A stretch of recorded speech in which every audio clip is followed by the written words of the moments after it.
Thank you so much. Yes, really looking forward to this round of the 2021 Formula One season. Round 7 is the French Grand Prix at Paul Ricard. The sun has been shining all weekend until today. We've had rain this morning, but that seems to have gone away. Some very dark clouds hanging around in the sky over the fans, who I am delighted to say are back. Jolyon Palmer, former F1 driver, and our lead commentator Ben Edwards are here for this weekend to talk us through the race. And Ben, everybody was doing a little bit of a rain dance this morning. It doesn't seem to have done the job. Who'll be the happiest that it's dry? I think Max Verstappen will be pretty happy. He's starting from pole position, and if he gets away well, he's got a great opportunity to take a victory today. I think Lance Stroll down at the very back of the field will be unhappy that he didn't get the rain. It did actually rain this morning, as you said. We had a rather wet Formula 3 race earlier on. Lance Stroll is actually a real talented driver in the wet. We've seen that a few times. Last time out, we saw it in Turkey when he got pole position last year. But he's starting right down at the back, and the track is now dry. So I think for him and the Aston Martin, it's going to be interesting to us, Jenny, to see if he can do some overtaking. We know it's tough around this circuit, but Lance Stroll does have an opportunity, I think, to gain some places from the back.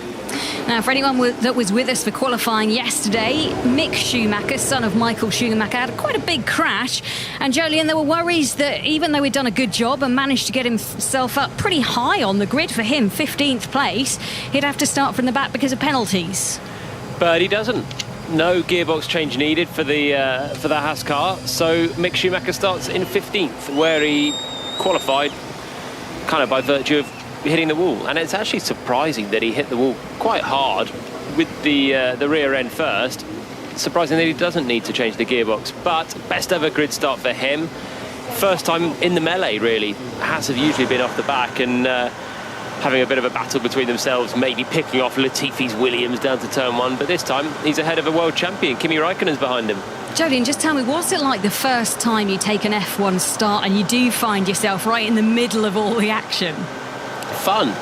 I enjoyed it always. The start of the race is just a chance to move forward, a chance to get your elbows out, and if you're in a car that is sort of has qualified higher than it deserves to be, the start of the race is the bit where you can get your elbows out, because there's more parameters that make a difference. The tyre temperatures, the car positioning, obviously getting a good launch off the line as well. My first ever start in 2016, I was wheel to wheel with Fernando Alonso for the first half a lap, and he bundled me off towards the gravel after trading places a couple of times. But it was just thrown in at the deep end, and you got to enjoy it and mix in that position today. Well, I'm sure on Father's Day he'll be very pleased to have a little bit of luck, considering that we all know his father, one of the most legendary of all F1 drivers. Let's take a look at the top of the grid, though. It is Max Verstappen on pole with Lewis Hamilton beside him, and the row behind them is Valtteri Bottas and Sergio Perez. Those are the two Mercedes, the two Red Bulls in that foursome. And Ben, how is this going to play out? Is it going to be fair play? Well, that's a good question, but I think what's important from both teams' point of view, as you say there, is that they've got their second drivers, second cars right up there as well. We have seen a few races this year where there've been both Mercedes up there, but just Verstappen to do the battling with them, and he's lost out as a result sometimes without having Perez nearby. But this time Jolyon, Perez starts in 4th place. He won last time out in Baku, backed up Verstappen when he crashed out with that tyre failure. So this is important for Red Bull that Perez is starting 4th. Yeah, he had a great start in Baku, which put him in contention for the win by the time Verstappen had his tyre failure at the end. He had good race pace. He had quite good qualifying pace yesterday. It wasn't disastrous, 4 tenths away from Verstappen, but with two Mercedes obviously slotting in between them. Can he get a good start again? Can he get himself ahead of one or both Mercedes on the first lap? And his pace on the medium tyre particularly was very strong in the second part of qualifying. That's the tyre that pretty much the entire field is going to start on today. 400 metres is the jog down to turn 1. Jolyon, just describe that start, the launch off, what we're going to experience, because, I mean, it is Verstappen versus Hamilton on the front row. There's only 4 points separating them. Verstappen leading the championship at the moment. Yeah, we've seen them a few times jostling for position at the first corner. Imola, Hamilton was on the outside and Verstappen threw on the inside, bundled him over the curb. Barcelona, Hamilton was on the outside again, but Verstappen launched one in on the inside and came through. So both times Verstappen has come out on top in a first corner battle between the two. This time Verstappen's on pole. Hamilton is in second, but that is the outside at this circuit. So Verstappen still has the inside line. Hamilton's going to be brave to try and go around the outside of Verstappen, because we've seen how aggressive he can be, particularly with Lewis Hamilton at the start of Grand Prix. Could it end in tears, Ben? Well, it could do. Thankfully, it's been kept clean so far between the two of them, but it is hard racing. They are both real sheer racers, and neither of them likes to back out in a wheel-to-wheel situation. So I do feel that at some point this year, we are going to see a clash between them, but so far, it's all been very clean. We saw a little bit of a clash here a couple of years ago when Vettel piled into Bottas down into that first corner. He kind of got boxed in, left his braking a bit too late. It is easy for it to go wrong at turns 1 and 2, and even if the top two get through, we could well see an incident in the mid-pack. That's going to be pretty close, and you've got some key players in there. Carlos Sainz starting 5th, Pierre Gasly on home territory, French Grand Prix for him in 6th place. Charles Leclerc, a bit disappointing down in 7th. That's his second worst grid position of the year, and then Lando Norris in 8th. So you've got a really good little group in there with Alonso and Ricciardo just behind. Yeah, remember, we've got coverage at Italy versus Wales. Build up for that. We'll start after this race. Match kicks off at 5 o'clock, which will be perfect timing for all the Ferrari fans to switch over. And Carlos Sainz, knowing that he wants to do a good job in that Ferrari, as he says, starting in 5th place. Fernando Alonso and Esteban Ocon driving for Alpine, used to be Renault. They start 9th and 11th respectively. And the French crowds, 15,000 of them, Ben, poured into Paul Ricard, and a lot of them with a French flag waving around the tricolour. They'll be desperate for their team to do well today. Yeah, there's been some real excitement. It's been great just seeing the fans getting buzzed up and enjoying the build-up. The drivers went around the circuit on the back of a truck, as they often do, getting interviews. And the cheers for the French drivers in particular were absolutely magnificent. But all the drivers, I thought, were getting a great response, because the fans are just so happy to be at a track. And we're enjoying this a little bit more everywhere now, in all the different sports we're enjoying. It's great to see. Yeah, just over 5 minutes to go until the start of the race, and we're British, so we have to talk about the weather, don't we? Really heavy, dark, cloudy skies around, but the temperature, that's the key thing, Jolien. They've come down hugely. The air temperature is okay, that's 25 degrees, but the track temperature is just 33 degrees, and for an F1 track that's meant to be balmily warm, that's pretty chilly for a track. That is, yeah. It's going to be harder for the tyres to get up to temperature on the first lap. Mercedes particularly have struggled with tyre warm-up at times this year, so that's one to look out for them on the medium tyre. Again, not the softest tyre that is often used for the start of the race. So it's going to be interesting, the temperatures being so cool. The degradation, probably it's going to be a one-stop race, medium to a hard. And the strategy, there's not so much that can be done. But there's always the chance of an undercut. Can an overcut work if the tyres are hanging on? It's also very windy out there, Jenny. So it's really gusty, and that'll make the handling of the cars very difficult around this circuit, which is really exposed. It's a big car park sort of circuit where there's big expanses of asphalt runoff, and it means that the wind can get whipped up suddenly, and that just plays havoc with the performance of the Formula One cars. Suddenly you find yourself with no rear grip at a certain part of a corner. We've seen a few spins already this weekend, 2 red flags yesterday in qualifying. That's going to make the driver's life a bit harder. Interestingly, actually, Carlos Sainz in the Ferrari on his way to the grid today went really wide, and this Paul Ricard circuit is quite unique, Ben. There's loads of blue stripes, and then outside of the blue stripes loads of red stripes, and they can destroy a tyre, and that's exactly what happened to Sainz.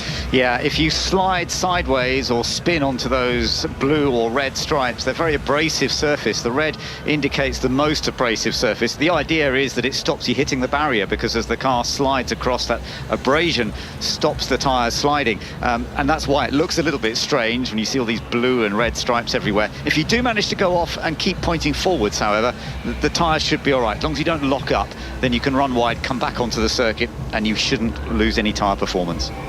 Worth saying that coming into the pit lane is quite an expensive thing to do. 25 seconds, one of the longest durations in the Formula One circuit. If there's a safety car, that cuts it to 15 seconds. So people will be looking at Jolien to try and make the most of any safety car that happens. And this track, it can just catch people out, can't it?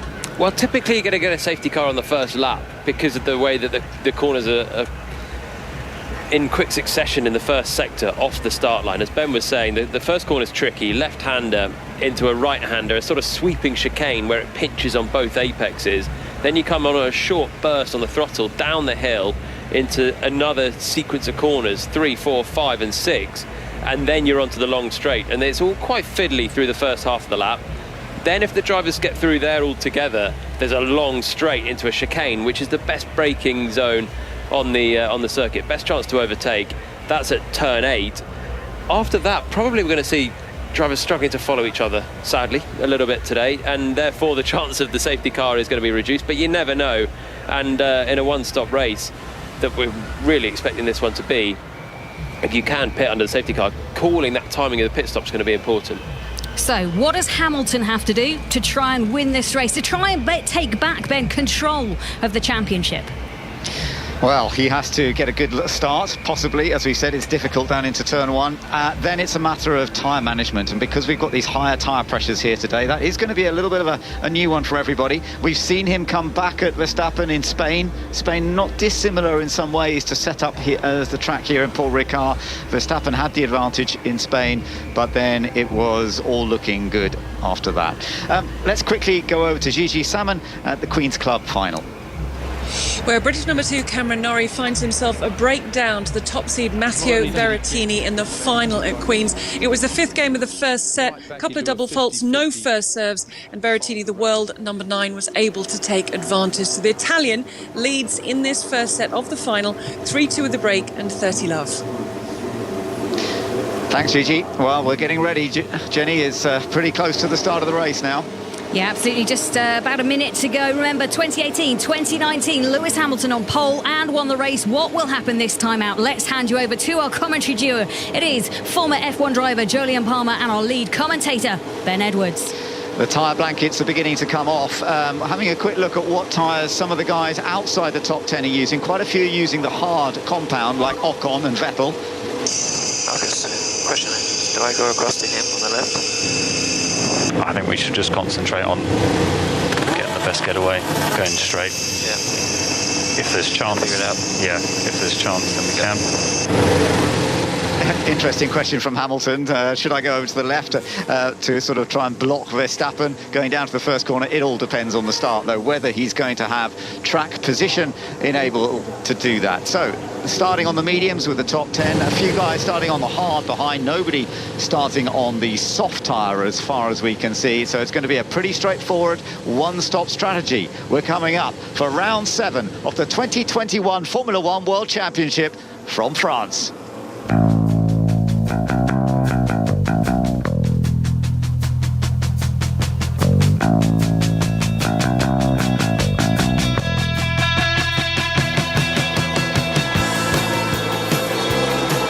Verstappen will be starting from pole position as the cars take off on their formation lap. His second pole of 2021. He's looking for his 3rd victory of the year. He is the championship leader by 4 points from the man alongside him, Lewis Hamilton. He starts 2nd. Valtteri Bottas in the Mercedes as well. He starts 3rd. And Perez backs up Verstappen with the other Red Bull. He starts in 4th place. Carlos Sainz is 5th in the Ferrari. Pierre Gasly, the Frenchman on home turf, starts 6th for AlphaTauri. Charles Leclerc, the star of qualifying in Monaco and Baku, although things didn't always work out for him in those races. He starts 7th. Lando Norris doing a great job so far this year, 4th in the points. He's 8th on the grid. Alonso starts in 9th place. Daniel Ricciardo is in 10th position. Outside the top 10, we've got Esteban Ocon, another Frenchman, hoping to get a good result here. Sebastian Vettel, who was on the podium last time out in Baku, starts 12th, ahead of Antonio Giovinazzi and George Russell, who starts 14th. Mick Schumacher enjoys his best starting position to date in the Haas in 15th place, ahead of Nicholas Latifi. Kimi Räikkönen and Nikita Mazepin are down towards the back. Lance Stroll is on the final row of the grid, and Yuki Tsunoda will be starting this race from the pit lane.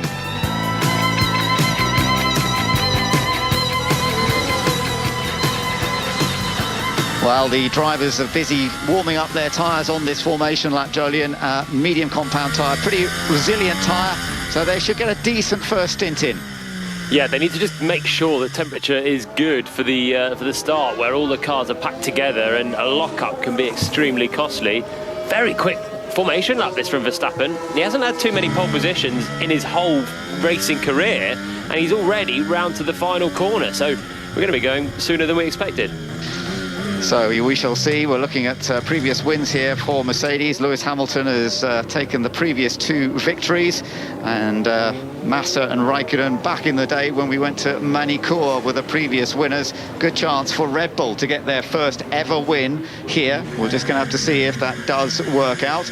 And for McLaren as well, some important points on offer, hoping to do so. Zach Brown looking at his guys and hoping that Lando Norris and Daniel Ricciardo can deliver. Max is going to have a long wait at the front of the grid. Already stopped at his position. Hamilton's given him a few seconds, just holding back as much as he can. Now he forms up on the front row, but the guys at the back are still coming through the final corner. It's going to be a long old hold on the front for Max. And Jenny, Yuki Tsunoda's just coming out of the garage to start from the pit lane. Yeah, he doesn't get the chance to go around and do a formation lap. They had to replace gearbox's floor as well, so he'll start from the pit lane. Worth saying, Red Bull lead the championship by 26 points, and Horner said if we can beat them here, we can beat them anywhere. Well, let's see. This is a crucial race from that point of view. Mercedes know that this should be a good event for them, and they've had a couple of poor events. Lewis Hamilton has struggled at Monaco and Baku to get points. He was up there in Baku, but it all went wrong. The lights are beginning to come on. We're getting ready for the French Grand Prix. Lights out, away we go, and Verstappen makes a great start. He's going to definitely have the lead into turn 1, I think. That was perfect getaway. Hamilton in second, Bottas in third. Hamilton does come out wide, but is not alongside, and he cuts in front. Oh, Verstappen goes behind the bollard. He's made a mistake. Hamilton takes the lead, would you believe it? He went into turn 1 too quickly, and he rejoined, and I don't know whether he rejoined within the regulations. That's going to be a big question mark, isn't it? We need to see a replay of that, because he did just cut behind the curb at turn 1. He had the lead under control, but cool tyres. He was sitting at the front of the grid for a very long time and got to the first corner, had a big snap at the rear. Hamilton now leads. Wow, Lewis Hamilton leads the race, being chased by Max Verstappen, who's trying to pick up from that mistake. Bottas is in third place, Perez in fourth, Carlos Sainz is in fifth place as he started, Gasly sixth, Alonso seventh. Norris lost out a little bit, but he's battling with Ocon, and also Leclerc having a bit of a battle right now as well. So this is all looking quite exciting. The other Red Bull, Sergio Perez, didn't get a good start. Carlos Sainz, the lead Ferrari here, had a good run at him into turn 1, but Perez held it around the outside. So it is still the 2 Mercedes and the 2 Red Bulls at the front, but Hamilton into the lead. That just completely reverses the strategy choices that both Mercedes and Red Bull would have been planning ahead of this race. Poor start for Lando Norris too, because he's dropped down to 10th behind his teammate, but he's trying to get back past Daniel Ricciardo, trying to go around the outside of him. That's a brave place. Ricciardo runs over the curb. Lando Norris obviously furious that he's lost out on this opening lap. We haven't seen exactly what happened yet. Now, Verstappen, no investigation necessary from race control. They are happy. The fact that he did not rejoin according to the specific rules if you run wide, but it did say that they would always look at each incident, and turn 1 on the first lap of a race, they do give you a bit more leeway, don't they? I think that's a good decision there. You don't want to see another driver going off. That's Norris now going wide. He is going round the bollard in his pursuit of Daniel Ricciardo, and he rejoined still ahead of Esteban Ocon, so no harm done for Norris. But if Verstappen had to go around that bollard, he would be losing a handful of places for just creeping the wrong side of the curb. 1.4 behind. My left rear. No grip out here. So he's struggling with grip already, Lewis Hamilton. No grip on my left rear, he said. The track temperature's 38 degrees, quite a lot cooler than it was in practice, so they're having to get the feel of these tyres with the higher pressures that Pirelli have deemed necessary this weekend as well, all part and parcel of it. Battle going on behind Norris between Ocon and Vettel. Vettel trying to go around the outside into the chicane. Wow, that was actually a pretty brave move. Has he got it on the exit? I think he has. Brilliant move, but Ocon can come back at him on the run up to Scene Corner. They might go side by side here if the Alpine's got some straight line speed, picks up their slipstream into a fast 180 mile an hour corner, and Ocon just blends out of it. So brilliant move from Vettel round the outside at the chicane, locked up, last of the late breakers, and he's through ahead of Esteban Ocon, and they're both on the hard tyre as well, so they're on the same strategy, going longer into the race before pitting than everyone else ahead of them. So here's the run at the moment. Hamilton leading this race, having taken the advantage after the first corner mistake by Max Verstappen. Bottas is third, Perez fourth, then it's Carlos Sainz in fifth place, Pierre Gasly solid in sixth, Leclerc seventh, Alonso is eighth, Daniel Ricciardo ninth, Lando Norris had a bit of a tricky start, he's in 10th, Vettel now up to 11th place in the Aston Aston Martin ahead of Esteban Ocon in the Alpine. Then the two Alfa Romeos are running virtually together with Giovinazzi just ahead of Kimi Raikkonen. Lance Stroll's made good progress, you know, from the back. He's up to 15th ahead of Latifi, Tsunoda from the pit lane, and poor old Russell's really lost out. We're going to take another look at what happened at the start of this Grand Prix. What do you see, Jolyon? So Hamilton is to the outside of Verstappen into turn one, but he's not able to pass. Max just turns into the corner and just has no rear grip. We heard Lewis on the radio saying, check the left rear, no grip. Well, Verstappen found that out first corner under no significant pressure. Hamilton was never going to be going around the outside of him there, but he's just slithered wide with a big oversteer, and he's cost himself the race lead with a relatively unforced error. This is the sound on board. Checks the mirror, all good, turns it in. And then just the car drifting wide with an oversteer, and he just crept round the wrong side of the curb and lost the lead. Could be very costly, that one. Yeah, good car control as ever, but was he depending on that car control as he went into the corner? That's always a bit of a question, and the onboard view from Lewis Hamilton, suddenly it all opens up to him, and he's got a clear air in front of him. Doesn't get better than that for Hamilton. Just picked his line on the way into the corner, on the racing line, right-hand side. Verstappen was in an okay position in the middle of the road, and then suddenly you just see the one guy ahead of you slither wide, and it just opens up for you. Take the lead. Thank you very much. Well, there were battles going on through the field. We've seen a few changes, and Lando Norris definitely lost out. Daniel Ricciardo actually went round the outside of him, on the brakes down into turn one. Bit braver, Ricciardo. Norris a bit cautious on the brakes. Ricciardo just released the brakes, ran over the curb, and gained a good couple of positions there. It looked like Alonso, I think, got back round him into turn three, but good stuff from Daniel Ricciardo. So as the race is underway, Hamilton leads. Let's get over to the World Test Championship cricket and hear from Ellie Oldroyd. India all out for 217, and Kyle Jamieson with 5 for 31, the star for New Zealand. It's his 5th fifer in 8 test matches, the 26-year-old, and just rattling through those last 3 wickets after the lunch interval, with Trent Boult finishing it all off and Jasprit Bumrah out for a duck. So India 217 all out. You'd think that's going to be below par, but we'll have to wait and find out when New Zealand come out to bat very shortly. Thanks, Ellie. Well, Hamilton is the leader here by 1.2 seconds over Max Verstappen. The two big championship rivals are running first and second, with Valtteri Bottas in third place.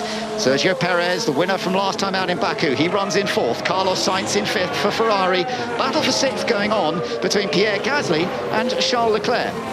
Just having a look at the two McLarens, they're running currently 9 and 10. But Lando Norris has been on the radio saying, what's he doing? Daniel Ricciardo giving me no room at all. He's very unhappy at the moment with his teammate. Interesting. Well, let's hope it doesn't cause a bit too much friction between them. Last year, Jolyon, we saw a great inter-team relationship between Lando Norris and Carlos Sainz. We might see a different relationship developing. Meanwhile, we've just seen Mick Schumacher making a move on his teammate, Nikita Mazepin. Other way round. Other way round. Mazepin coming past the inside of Schumacher into turn 3. Good move from Mazepin. And Schumacher, who qualified up in Q2, 15th position, is now down in 20th and last. So not a good start for Schumacher. Stroll, who's gained good places on the early stint of this, he's still in 15th place ahead of Tsunoda, who started from the pit lane in 16th, and they're ahead of both Williams and both Haas cars. And George Russell's got his work cut out because his teammate Nicholas Latifi is currently ahead of him in 17th place. Pierre Gasly reporting that the balance is a disaster on his car, meaning that the car balance, the way it feels, he's saying it's not good, a disaster in his case, but I'm not sure it's quite a disaster. He's still in 6th place. Well, that's the response to having a red car very big in his mirrors. Charles Leclerc putting him under some good pressure at the moment. 6th and 7th, Gasly ahead of Leclerc. But Gasly's just catching Carlos Sainz as well on this lap. He's actually got himself back to within a second, and he's looking almost more racy at trying to pass Sainz for 5th now. So whatever it was, the balance being a disaster might have been the same as it was for Hamilton, with just tyre temperatures being very low. Air temperature 26 degrees, not a bad day out there in south of France, but 37-degree track temperature is way less than we have seen for the rest of the weekend, 10 to 15 degrees less. So the tyre's taking a little bit longer to come in, and the driver's not happy driving their car, struggling a little bit with oversteer.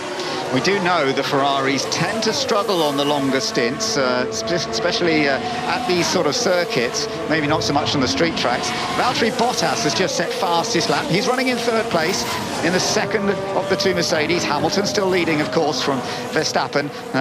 Then Bottas in third. Perez is dropping away a little bit now in fourth, isn't he? He's not staying with Valtteri Bottas. Not got the pace at the moment. 4 seconds away from Bottas. Bottas has just done the fastest lap of the race as well. That is 7/10 quicker than Perez on the last lap. We know Perez can be very good at keeping his tyres alive. Is this just an early bid for him just to drop away from the top three, who are all running line astern? Hamilton, Verstappen, Bottas, with just about a second between each of them. Then there's a 4-second gap back to Perez. Is he just allowing his tyres to breathe and then become a factor as we get towards the pit stop phase? It's fascinating, isn't it? And if you look at the strategy of this, if he started on a medium tyre, which the top 10 did, most of the field did, then you're looking at coming in from around lap 18. Now, Perez dropping back, but how much of a disadvantage will that be to Red Bull? Because presumably they want him up there to be able to use him as a Red Bull overall strategy versus Mercedes strategy. But what we do know is Perez is very good at looking after tyres. It could be that Red Bull have said to Sergio, look, just look after these tyres, take it really easy. We're going to go for a super long stint for you, and that might help us later.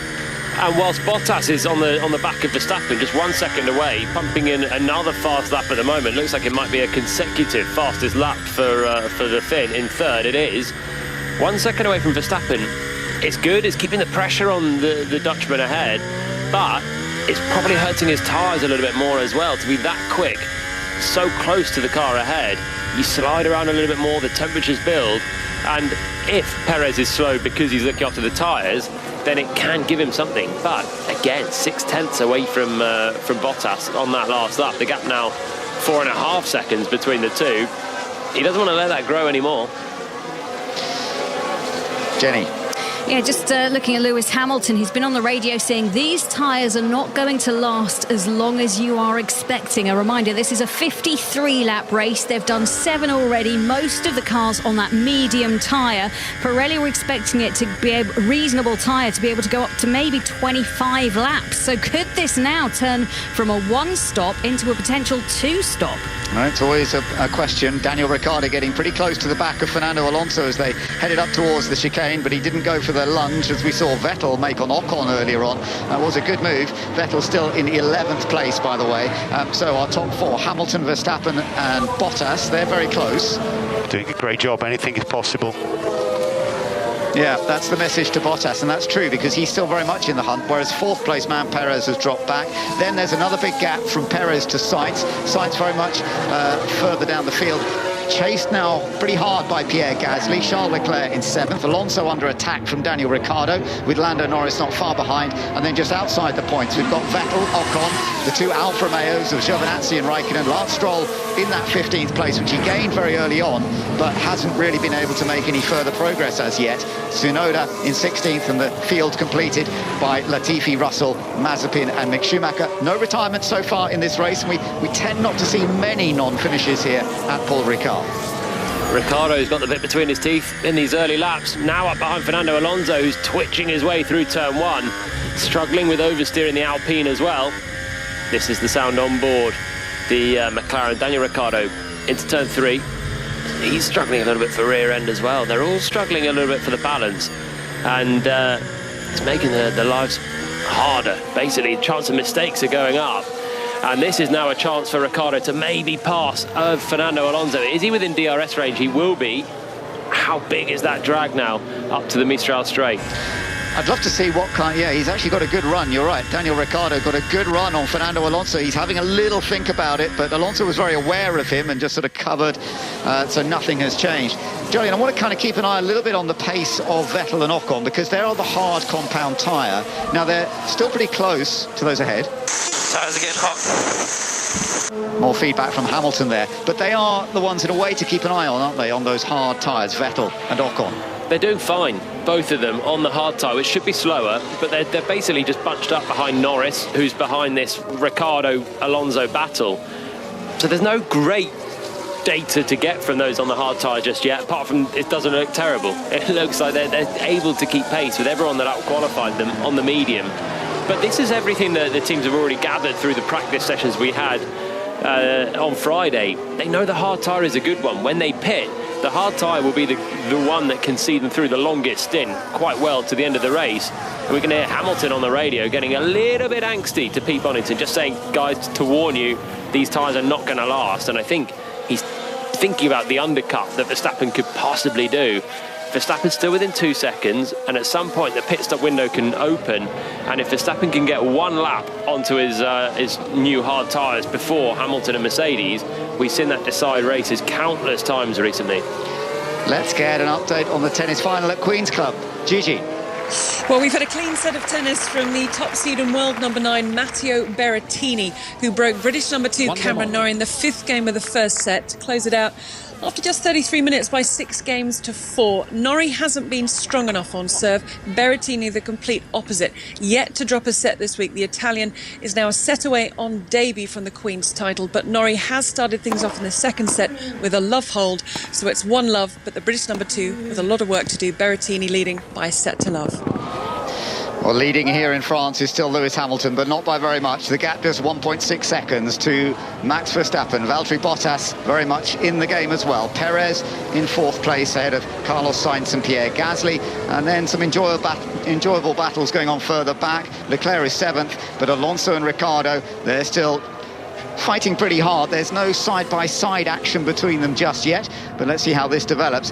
Hamilton down into turn 1. His lap times are looking pretty consistent, but all of those front runners are lapping at a very similar pace at the moment. Perez has just improved his pace a little bit over the last lap or so. He's just stopped the loss now. 4.5 seconds still to Valtteri Bottas, and he's picked up his own pace at the same time as the top 3 have just eked off. They were pumping in a couple of fastest laps in a row. Bottas currently has the fastest lap of the race still with that one that he did for the 2nd time in a row to get within a second of Verstappen. But now Perez is matching them, but 4 seconds still away from Bottas ahead. Lance Stroll's been making a move into the chicane, and he has got himself ahead of Kimi Räikkönen. So that is another place gain for Lance Stroll. He's up into 14th place now, Jenny. Yeah, and the battle for Ricciardo and Alonso for P8 is pretty intense. Ricciardo knows he's got more tyres left on him than Alonso. Alonso complaining about his tyres, and Daniel Ricciardo been told to go get. Okay, well, let's see what happens. This is Hamilton. Graining on the front. Reporting a bit of graining on the front tyre.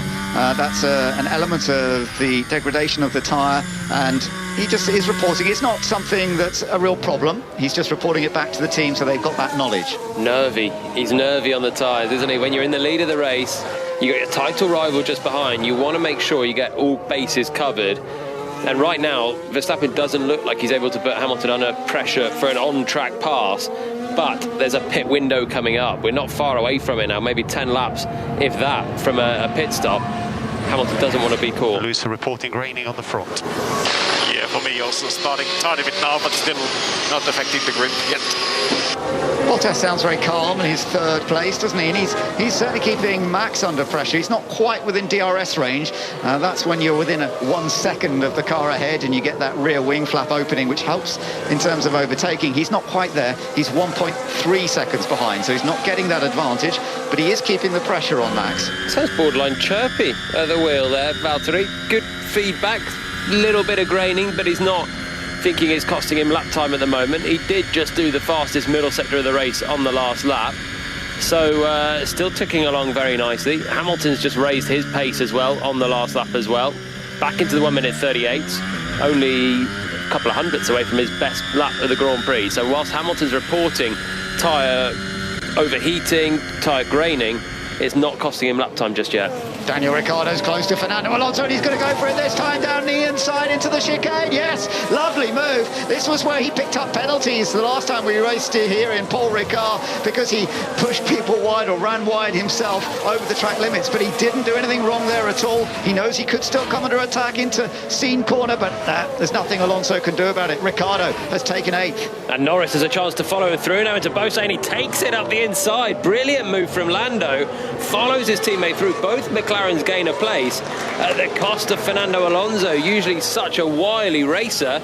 caught a little bit napping there by Norris. The sound of the applause was from the McLaren garage, and rightly so, because two cars there, both their cars, have got past a key competitor in Fernando Alonso in the Alpine battle with the team as well. And McLaren, which have done such a strong job so far this year, really battling with Ferrari to be best of the rest behind Mercedes and Red Bull.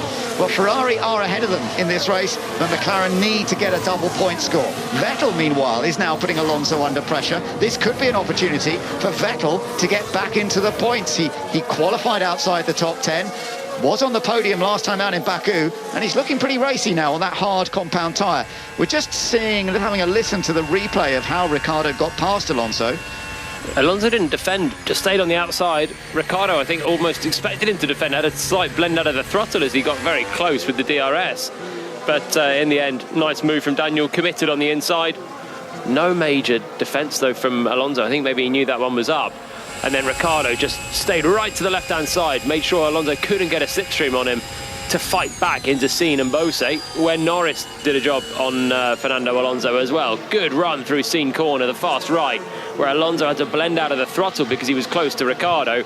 Norris kept his foot in a little bit more and followed his teammate through. 8th and 9th, and now it's just the Ferraris ahead. It does look to me as though that Alpine is struggling for race pace, so he wasn't fighting that hard, Alonso, particularly when Norris came up on him. Meanwhile, Norris is really chasing down Ricciardo again. Jenny? Yeah, Fernando Alonso complaining about his tyres, said they're graining really badly now. I think they're gone by the looks of it. We're trying to get to lap 18 as a minimum, starting on those medium tyres, where at lap 13, Alonso seems to be like he's treading water. Yeah, and he's got Vettel chasing him down. Vettel could have a chance of overtaking him on this next lap, so we could start seeing some earlier pit stops than expected.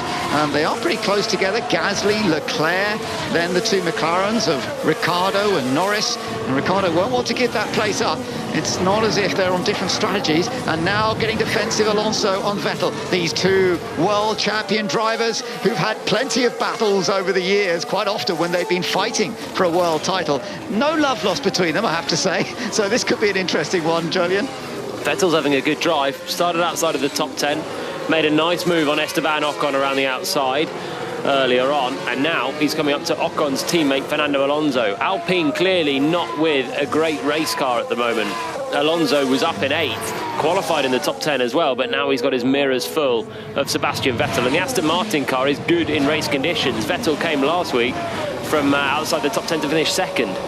Carlos Sainz reporting more degradation on the tyres than expected as well. So everybody reporting back to their teams, we are struggling with the tyres. It may be due to these cooler temperatures, who knows. The fact that we had rain this morning, cleaning up the track, that sometimes makes a difference, because the rubber that got laid down during all the practice sessions got washed away. Indeed.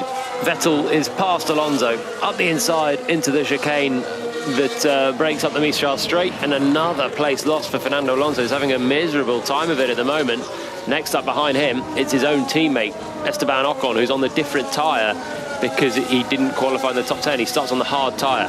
Yeah, and no doubt Alonso will be given the message, let Ocon through, you're on different strategies, so that could be an interesting one. We're just looking back at what happened to Valtteri Bottas a moment ago. This was down into turns 3 and 4. Oh, did he behave? Did he go behind the...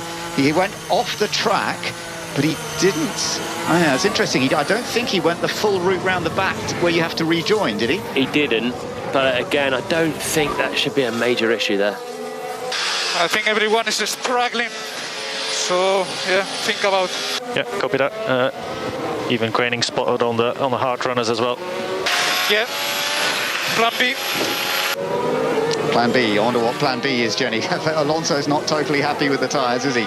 I've got a feeling we could get to plan C, D or E by the end of this race. It's not going the way they were expecting, so they're on lap 14 now. As I said, they were hopeful to get to 18 laps on these tyres as a minimum. Now, coming into this pit stop, you have to slow down to 60 kilometres an hour. It's a very long and slow pit stop, 25 seconds. So when it comes to the leaders of this race, the Mercedes, the Red Bulls, they're really going to have to think about getting very slick, being really good at these pit stops and not losing any time.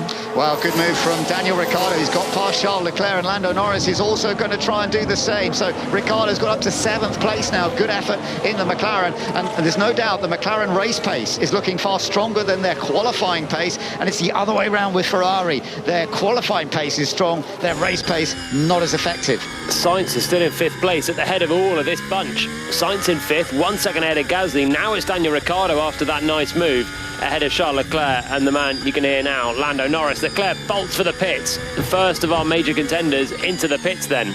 We can see a bit of graining on the front of Lando Norris's car, the tyres on his car, but in comes Charles Leclerc. So from 8th place, this is a pretty early pit stop. We imagine he's going to go onto the hard compound tyre. Long duration to go on that tyre, but yeah, it's what he's going on to. Of course, there would be an option perhaps later in the race to go on to a set of soft tyres. He has a couple of used set of soft tyres he could go to later in the race if he needs to, but for now he's going to do a long stint on those hard compound tyres. He comes back out in 18th place, 19th place in fact. Mazepin gets back past him as well before he gets onto the circuit, and this could be the start of a whole run of pit stops. Very crucial time. Hamilton, meanwhile, has opened up a 2.8 second lead over Verstappen, which is going to be crucial if we're going to see them coming into the pits. And Verstappen has a similar gap to Bottas. They've all just extended slightly the gaps at the front.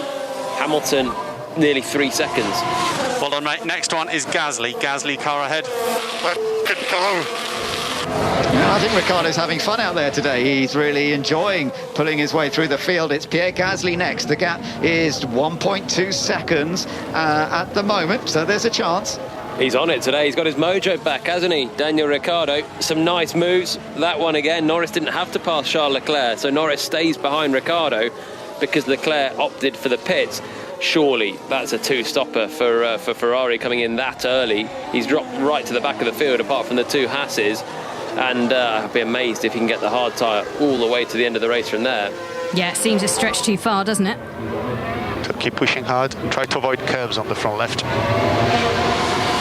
That the message to Valtteri Bottas, saying avoid curbs on the front left. Just worth pointing out, Sergio Perez, the only one of the front runners to have a new medium up their sleeve. Everybody else has used tyres to put on, and obviously a new hard for everybody as well. So it'll be interesting to see what they do towards the end of this race. This one could be a slow burner, Ben. It could. We could see some changes towards the end. So the AlphaTauri has come in now and back on its way of Tsunoda. He's obviously a long way down the field, so this isn't going to make such a big difference. It's some of the front runners we want to see if they're going to be making their pit stops at any point. Still, the Alpines are running around together in 10th and 11th. Alonso ahead of Ocon. Quite a close battled group there, though, because you've got Ocon chased by Lance Stroll. Stroll is definitely closing up. He's got the DRS open at the moment. In fact, but then, funnily enough, Ocon's got DRS open. Bottas getting a message once again, but it is getting very close now between the two Alpines and Lance Stroll in that Aston Martin. He's desperate to get back up into the points. Aston Martin's looking quick. Vettel's up in 9th, and now Stroll's going to try and make a move on Esteban Ocon. Into Scene corner, there's not much chance there, but there could be down into turn 11. That was where we saw Lando Norris pull off a great move on Fernando Alonso earlier. Not quite there, but the Alpine is struggling a little bit. And that's interesting because, of course, Ocon is on the hard compound tyre, as is Lance Stroll. I'm surprised in a way that they haven't managed to get past Fernando Alonso. He's still holding on despite the fact he's been reporting that these tyres are giving up, and he's still not coming to the pits. He stayed out there for yet another lap. We have got someone coming in. Daniel, box to overtake Gasly. Box to overtake Gasly. They're going for what's called the undercut, which means pit earlier than your rival, get the best out of your tyre when you come back out, and if you do a fast enough outlap, you could be ahead of it by the time he makes his pit stop. And where's he coming out in relation to Charles Leclerc as well, who pitted and is undercut him? Oh. Leclerc's through, so all of that hard work for Ricciardo to get ahead of the Ferrari. Leclerc on his hard tyres slightly earlier, a couple of laps earlier, and he's back through. So 16th for Leclerc, 17th for Ricciardo. They're right down the back of the field, but of course everyone ahead still has to pit. That is a move to try and undercut Pierre Gasly, who now has a choice to make. Does he try and cover that one off? Yeah. Leclerc's already through, though. That's really interesting. That means that the undercut here, Jenny, is a bit more effective than perhaps we were expecting, doesn't it? Oh, hang on, let's just have a look. Ocon, I just thought for a moment Ocon was going to get past Alonso, but it didn't quite happen. That pit stop for Ricciardo, 2.3 seconds, which is pretty fast. The fastest we've ever had is a 1.9 second pit stop. So a decent pit stop from McLaren, but even that didn't help them get him out in front of Leclerc. Into the pits has come Valtteri Bottas from third position, so this is going to be one of the crucial stops. Let's hope what happened in Monaco doesn't happen this time. No, that's fine. No stripping of the wheel nut this time, and he's on his way. He's also on the hard compound. Good pit stop for Mercedes, 2.5 seconds. That's going to put the pressure on Red Bull then. Verstappen surely has to cover. Outlap will be critical. Outlap will be critical. Well, that's always the case. The drivers know that. It's a question of doing a perfect lap now. Sainz and Gasly are both heading in towards the pits. Very slow run down the pit lane here. And it's so funny when you're on board the cars, seeing the slow speeds compared to how fast they're doing out there. But this is going to be so crucial in that rivalry with Leclerc and Ricciardo as well. And quicker stop from Sainz. So Sainz is still in front of Gasly, but where's Leclerc? Leclerc goes past. Where's Ricciardo? He's going to be ahead. I think, yes, he's got in front. So he's now moved in front of Carlos Sainz, but effectively Carlos has lost out to his teammate, Charles Leclerc, as well. Yeah, the undercut is huge, isn't it? Ricciardo was trying to overtake Gasly. He ended up getting Sainz for good measure. So his good drive continues. Norris still hasn't pitted and is up in 5th ahead of Sebastian Vettel. Surely he's going to end up tumbling down the order by staying out as well. So, Jolyon, if this undercut is so effective, do you think this could help Bottas actually get the lead? Oh, I thought we were going to hear from Max then. No, the question is, what do Red Bull do? They have to pit, and Verstappen's in the pits to cover off Bottas, who's done the fastest middle sector of the race. This is going to be tight now. Bottas to Verstappen, this has got to be a good pit stop from the Red Bull crew. But Hamilton's still out there. OK, he's got a little bit of an advantage, but his stop is also going to be crucial. 2.3 second stop by Red Bull, very good. Not at their very best, as Jenny mentioned, they've been below 2 seconds a couple of times this year already, but that is a very good kind of average pit stop from them. So it's hammer time. Verstappen in the pits. But we know the undercut is helpful, so he comes out in front of Bottas. He does get out. So it didn't work from the Mercedes point of view there, and it should mean that Hamilton still should get the chance to hold the lead if it goes well. Yeah, that's what Mercedes were exactly wanting to happen, apart from ideally Red Bull would have had a slow stop. But they were basically using Bottas to ensure that Verstappen just pits on the next lap, covers him off, and now Hamilton can do exactly the same. Pit on this lap, cover off Verstappen, and that's sort of checkmate in terms of strategy at this stage. Yeah, well, let's see what happens, because things can go wrong in the pit lane. Not a great stop for Alonso there, 3.7 seconds. Different strategy to his teammate, let's not forget. Ocon in 7th on the hard tyre. So Vettel and Ocon, who are now 6th and 7th, they won't be coming in for quite a long time yet. Am I using all up, or are we coming in? Oh, We're coming in. Use it all. Got to come in. So box. So we think that Hamilton is going to be coming in. Crucial moment in the race here as Lewis Hamilton is coming into the pits. This stop has to go perfectly for the Mercedes team if he's going to come back out in front of Max Verstappen. It's quite a weavy, tricky entry, isn't it, to the pit lane here? Tight, very slow pit lane speed limit as well. It's a good stop from Mercedes. Hamilton wheel spins his way out of the pit box, 2.2 seconds. Mercedes have got it right when it counts for the lead of this race, and Verstappen coming through the final corner now, I don't think is going to get near Lewis Hamilton down towards turn 1. It does mean that Sergio Perez is the race leader because they haven't pitted the other Red Bull, so Sergio Perez takes the lead, but Hamilton coming down out of the pits now just as Verstappen arrives. It's going to be pretty close. They're going to have a side-by-side battle. Verstappen's in front. Verstappen's got in front of Lewis Hamilton. Wow, I wasn't expecting that, and I don't think Hamilton was either. What a brilliant outlap that must have been by Verstappen. Wow, where did that come from? Suddenly it looked like Hamilton had it all under control. The Mercedes pit stop was so good. Looked like he launched okay away from the box as well with a bit of wheel spin, but the undercut has been huge there. Bottas has just done a lap in the 1 minute 37s. We saw it with Ricciardo and Leclerc coming through further back, but from nearly 3 seconds back, 1 lap on fresh hard tyres has given Verstappen the net lead of the race. Wow, it does mean he would have pushed those hard tyres very gruesomely, if you like, on that outlap, which might have a little bit of a problem later in the race. But for now, it's Perez leading, waiting for a pit stop. Verstappen with the effective lead, Hamilton in 3rd place, and Bottas in 4th. Let's quickly go back to the Queen's Club. Gigi. Where British number 2 Cameron Norrie trails world number 9 Matteo Berrettini by sets love, but he's holding his own, the British number 2, in the second set. It's 4-3 Norrie on serve. Norrie has just dropped the 1 point on his serve. He's 30 all on the Italians, who hasn't been broken all week. The task is a tough one, but there's very little to choose between these two. Middling part of the second set, Berrettini by sets love, Norrie on serve, 4-3. Back here in France, Sergio Perez due a pit stop at some point, but he's doing a good job out in front at the moment, and Verstappen coming under a bit of pressure from Lewis Hamilton. There was a report on the radio from Mercedes saying to Hamilton, well, we don't really quite know what happened there, but somehow or other, despite a very good pit stop, and we thought that they'd done it quickly enough for him to come out in front of Max Verstappen. Max's lap must have been stunning, and he was just enough ahead as they went into turn 1 to hold on to that position ahead of Hamilton. He's taken Bottas with him as well. Bottas is now right on the back of his teammate. They're all bunched up now for second place because Sergio Perez leads but has to pit, so it's for the lead of the race effectively, and Hamilton's within DRS range. Yeah, he is within DRS range, so Verstappen is aware that the reduced drag, but let's bear in mind, we know the Red Bull is quick in a straight line. We saw that from all of the figures yesterday after qualifying, and actually Hamilton went a bit too deep into the chicane there. That could have cost him a little bit of time. So that Red Bull is quick in a straight line. This is really going to help Verstappen. We've seen it before, though. The Mercedes is also strong in a straight line. Red Bull are on a lower downforce configuration this weekend than they have done in the past, and that will help to defend when just trim a little bit out of the rear wing, and they're not quite as draggy on the straights. A little bit less air resistance for them, but they're still punching a big hole behind for the Mercedes of Lewis Hamilton.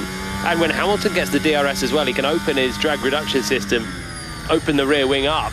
He had a big closing speed on that last lap, got a little bit carried away, went deep into the chicane, but he's right on the back of Verstappen, and he is going to be angry in that car. Yeah, he is. Jenny, this is turning into quite a race, actually, isn't it? Because we're seeing several things that we hadn't expected. Let's listen to Verstappen. Hello. 0.9 and mode 7, please, Max. All right, calm yourself down. I just want to know my gap, mate, so I know when to defend or not. It sounds excitable, but he must be very happy to be where he is, mustn't he? Both sounding very excitable on the radio between Verstappen and Hamilton. Who can blame them? There's not much of a distance between them. And I just wonder, we heard Hamilton saying to his race engineer, Pete Bonington, should I use all the tyres up on this lap? That was a radio communication on his lap before he came into the pit lane. I just wonder if he wasn't really sure whether he was definitely coming in that lap or not. We don't know when the radio played out. Come on, guys. Just keep the pressure on Lewis. You can do this. Yeah, he's being encouraged there, Jenny, by Bono. Just keep the pressure on. You can do this. It's tough to overtake. We've been told that you really need to be about a second and a half quicker than the car in front of you to be able to make a straightforward pass around here. And there's no way there's that much difference between the Red Bull and the Mercedes this year. Meanwhile, by the way, interesting that Lando Norris is still running on the medium compound tyre that he started this race on. So McLaren have gone for a bit of a split strategy between Norris and Ricciardo, because Ricciardo made a relatively early pit stop. He's now down in 12th place. Lando Norris is running in 5th place, but he is due a pit stop. And then you've got the first of the drivers that started this race on the hard tyre, so they're on a different strategy. Sebastian Vettel in 6th place, then Lance Stroll in 7th, Ocon in 8th. So there are still a lot of possible changes that could happen, but the real intrigue is up front, because now Verstappen's got the advantage. Is there any way that Lewis Hamilton is going to find a way past? And to be honest, Bottas is chasing him hard. Hamilton's just fallen out of the DRS range of Verstappen, but I tell you what, he does look very, very quick. He just needs probably one more tenth on the last couple of laps through the first half of the lap, and he would have been able to have a go into the chicane, but just dropped back slightly on this lap. Norris staying out, his pace isn't all that great, but everyone that pitted early, Leclerc, Ricciardo, Sainz and Gasly, are all in the traffic. Remember, they came out right at the back, only ahead of the Haas cars. They're slowly picking their way through, but stuck in traffic, they're not able to go that quickly. So this is helping Norris out a little bit. There's no doubt that with a long way still to go in this race, 30 laps remain, and in theory they're going to try and go to the end on this set of tyres. Remember, these tyres are inflated slightly higher than they have been in the past because of the problems we saw in Baku. Pirelli made sure that everybody was going to run slightly higher tyre pressures this weekend. That is going to have a little bit of an effect on the wear of the tyres. We know they all struggled a bit on the medium compound tyre earlier. Mind you, those that started the race on the hard tyre, like Vettel and Stroll, they're still running very solidly. They're in 6th and 7th. Doesn't look as though those tyres are causing any problems. We haven't heard any radio messages from them yet.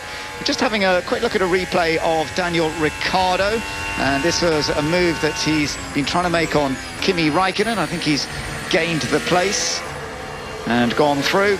So Daniel Ricciardo, who made that early pit stop, just moving up the order a bit more now. He is in 11th place. Hamilton's back within DRS range, 7/10 away from Verstappen as they came across the line. He's close and he's quick. I mean, he's going to be so frustrated. We're enjoying this, Valtteri. Keep going. That's Valtteri's engineer just saying we're enjoying this, because he's very much a part of the battle this time. We haven't seen him necessarily a part of the Verstappen versus Hamilton battle. There have been various reasons for that this year, but it hasn't gone well for him, and he's had 3 occasions where he hasn't scored any points. An accident, a problem in the pit stops, and then performance really in Baku, which just didn't come together for him at all. But Bottas is very much in the hunt this time. But once again, though, Jolyon, Hamilton's quick, but quick down the straight, that Red Bull. He couldn't really get close enough at the key overtaking point. No, he wasn't close enough on that go, but he still is very close overall. 6/10 away from Verstappen now, coming up the Seine corner. Quick right-hander. Flat out for Lewis, even tucked in behind Verstappen out front. Long right-hander of Bose. Then we're into these tricky, long, gradually slowing down corners. 11's very fast. Turn 12, left-hander, where it's just slightly slower. The curve through turn 13, which is flat out. Then a left and then a right, and then they'll be into another lap. And then another DRS range, another DRS zone as well for Lewis Hamilton. Perez pits, so this now will be the battle for the lead of the race. Okay, but it is 3 cars battling at the moment with Bottas in there. So Perez pits from the medium compound, goes on to the hard compound tyre. So his tyres are going to be in better shape at the end of the race, clearly, because they will be that much younger than the other drivers. But Jenny, just looking at that battle up front with Verstappen, Hamilton and Bottas, it's unusual that we've had all 3 of them fighting for position up there. Yeah, and this is going to be who blinks first, isn't it, when it comes to the 3 of them? They're all so good at what they do. Verstappen leading, Hamilton right behind him, Bottas with the fastest lap to his name just behind him. And they are going to just put pressure on each other. But which one of them will make a mistake first, if any of them? Indeed, we shall wait and see. So Lando Norris, now this I think is going to drop him down the order a little bit. Where will it put him in respect to his teammate Daniel Ricciardo? That's going to be interesting. He's already behind him. He's behind Sainz, he's behind Gasly. Oh, this is going to be a bit painful. Is he going to be in front of Raikkonen as he comes out? No, Raikkonen's in front of him. So this is painful for Lando Norris there, Jolyon. No doubt about it. He's found himself in 14th place. But on fresher tyres, that longer first stint will give him a bit of payback at the end of the Grand Prix in 28 laps time. So a long way for this to shake out in that midfield fight. Leclerc now is going to be in the net 5th position, but he was the first one to pit and may well have to pit again as well. So Norris will be the safest in terms of tyre life to go to the end, but he's lost a good bit of track time. The top 3 here at the French Grand Prix, representing nations all in the Euro 2020 battle as well. Netherlands leading at the moment with Max Verstappen. England currently in 2nd place, and we've got Finland in 3rd, all doing pretty well in their groups. And of course we've got the Wales-Italy match coming up on 5 Live Sport from 5 p.m, the build-up coming up after the Grand Prix. But this triple header up front really looking strong, but Verstappen's in that key role. Now Daniel Ricciardo's been making another move. He's managed to get past Antonio Giovinazzi, the other Alfa Romeo. So that's a gain of a place into 9th position now for the Australian, who's had a tough season in his first year with McLaren, but things are coming together a little bit better for him on this occasion. He's having a good drive, back up into the points, still a 1.5 seconds away from Leclerc, and that is his battle really. Can he get to Leclerc? Hamilton's really close. Yeah, he is close. DRS was open, but again, not quite close enough to get alongside. What is always fascinating in watching Hamilton is that how he will look for a slightly different line to the car he's following so that he still gets downforce. It's not easy here, though, Jolyon, because of the nature of the layout of the circuit. There are not many optional lines. Turn 11 they're coming up to, you can take a slightly different line, can't you? Yeah, you can either hug the apex or run a little bit wider through Bose. Long turn 11, 180-degree corner, taking over 100 mile an hour. Hamilton is so close. The pressure on Verstappen for the lead here is monumental. The Mercedes is definitely quicker. To be able to run this close behind Verstappen so well, put him under this much pressure, says that it's quicker, but Verstappen just can't crack. He's in control. One little lock-up and Hamilton could go through, though. How do you think mentally Max is? Because he did make a mistake right at the beginning of this race. You know, he made that mistake down into turn one, which cost him the lead. Actually, Hamilton's looking at down into turn one. It's all a bit closer there than it has been. Yeah, doesn't make it. So he's already made one mistake. Has he got the ability now to hold on and not make any more? Well, he's championship leader because he's a very good driver, and he's soaked up some pressure around the other races as well so far. It was a mistake at the first corner. That was, maybe you could attribute that to the cold tyres. That's not the case now for Verstappen. But it's one thing not making mistakes because you're a very good driver. It's another thing having Lewis Hamilton, 7-time world champ, crawling right behind you, trying to get past. And we know how ruthless a competitor Hamilton is. They've had such good duels this year, and we're into another one. Yeah, we are, definitely. Jenny, this is the story of the year, isn't it? This rivalry between Hamilton and Verstappen and between Red Bull and Mercedes. And we're seeing some images of the guys in the teams. You can see the tension, both at Mercedes and at Red Bull. Nobody knows how this is going to turn out yet. Always easier to drive than be on the sidelines at this point in time, I think. Just spoken to Pirelli, they say because it rained before this race, the track is now green. That means it's quite fresh. There's not much rubber down. And that's accelerating the wear on the front left, so that they've seen already the tyres that have come off the cars are pretty much finished. There was nothing left on the tyres. So they do think it could be moving into the range of a two-stop race now. Interesting. That will change things because we were expecting a one-stop. Pierre Gasly has gained an advantage over Antonio Giovinazzi. That brings Gasly up into 11th place now. Qualified very strongly, and he could be one to watch later in the race. And meanwhile, Daniel Ricciardo has made another move. He's got past Esteban Ocon. Remember, Ocon's still out on the tyres he started this race. Listening to Daniel. Yeah, and the team giving him some encouragement as well. He's having a good run so far. Yeah, they're just clearing the drivers that haven't pitted right now. Gasly and Ricciardo, Leclerc and Sainz, the two Ferraris in there as well, and Lando Norris coming through, all in a bit of a line, and they are on better tyres because they've taken a pit stop, which has put them out of position, and they're having to clear the slower cars, but doing it very well. Ricciardo still on a good drive. Norris passes Ocon now as well, up into 11th place. Still within DRS range, Lewis Hamilton on the Red Bull, but there's just not the pull that he needs because that Red Bull's so fast in a straight line, running a relatively low downforce set up on the car, low drag that means. So in a straight line, the Red Bull is quick, and as quick as the Mercedes, if not quicker, to be honest. Certainly that was where he gained advantage in qualifying yesterday, and it's helping him to stay in front for now, despite the fact that Hamilton, I think, probably could be lapping a fraction faster than Verstappen if he could get ahead of him. So do Mercedes try, if they can't pass Verstappen on track here, surely they've got to try and go for a second pit stop and just come through like they did in Barcelona with a massive tyre advantage at the end. But is Perez in a place that would stop them doing that, do you think? They'll clear Perez. Would they? Okay. They've got enough pace, I think. If they're trying to pass Verstappen for the lead, I think they'll be able. It'll be a distraction and a nuisance because he's in the pit stop window of both Mercedes at the moment. But I think with the way they're going on fresh tyres, they'll clear Perez relatively easily. And then it's just give Red Bull the choice. Do they cover them off? Can they cover them off? Or do they just go for it to the end like they did in Barcelona and it didn't work out? Listen to Max. We cannot keep this up till the end of the race, that's for sure. He's saying, we cannot keep this up until the end of the race. That is for sure. But then we don't know whether Lewis can keep it up till the end of the race. They're both pushing on so well. Gasly's just gone past Lando Norris. Oh, he's run wide out on an exit curve, but I think he's got through. So Pierre Gasly's now got himself into 10th position. We're seeing some great midfield battles, and particularly the Aston Martins as well, that are on different strategy. They will drop down, but I think there's still a chance of Vettel to be in the top 10, that's for sure. Yeah, that's Norris trying to attack Gasly. Remember, he took the late pit stop and dropped behind all of these guys that he's now fighting with. Gasly, then Sainz, then Leclerc, then Ricciardo. So Ricciardo's got ahead of Leclerc. Somewhere on that lap, Leclerc's made a mistake. And he's slowing, I think, because Carlos Sainz has gone through as well. I think he's in trouble, Charles Leclerc. That would be a great shame, but I'm not sure. He hasn't slowed right down. He's still chasing after Sainz, but giving up 2 places on the lap, that's a bit of a strange one. 2 cars in the pits for tyre change. They are Esteban Ocon and Antonio Giovinazzi. Jenny. Yeah, I'm just wondering, lots of people getting in touch on social about the undercut, and just wondering why Lewis Hamilton wasn't brought in earlier or even first. Bottas was the first to trigger all those pit stops on lap 17.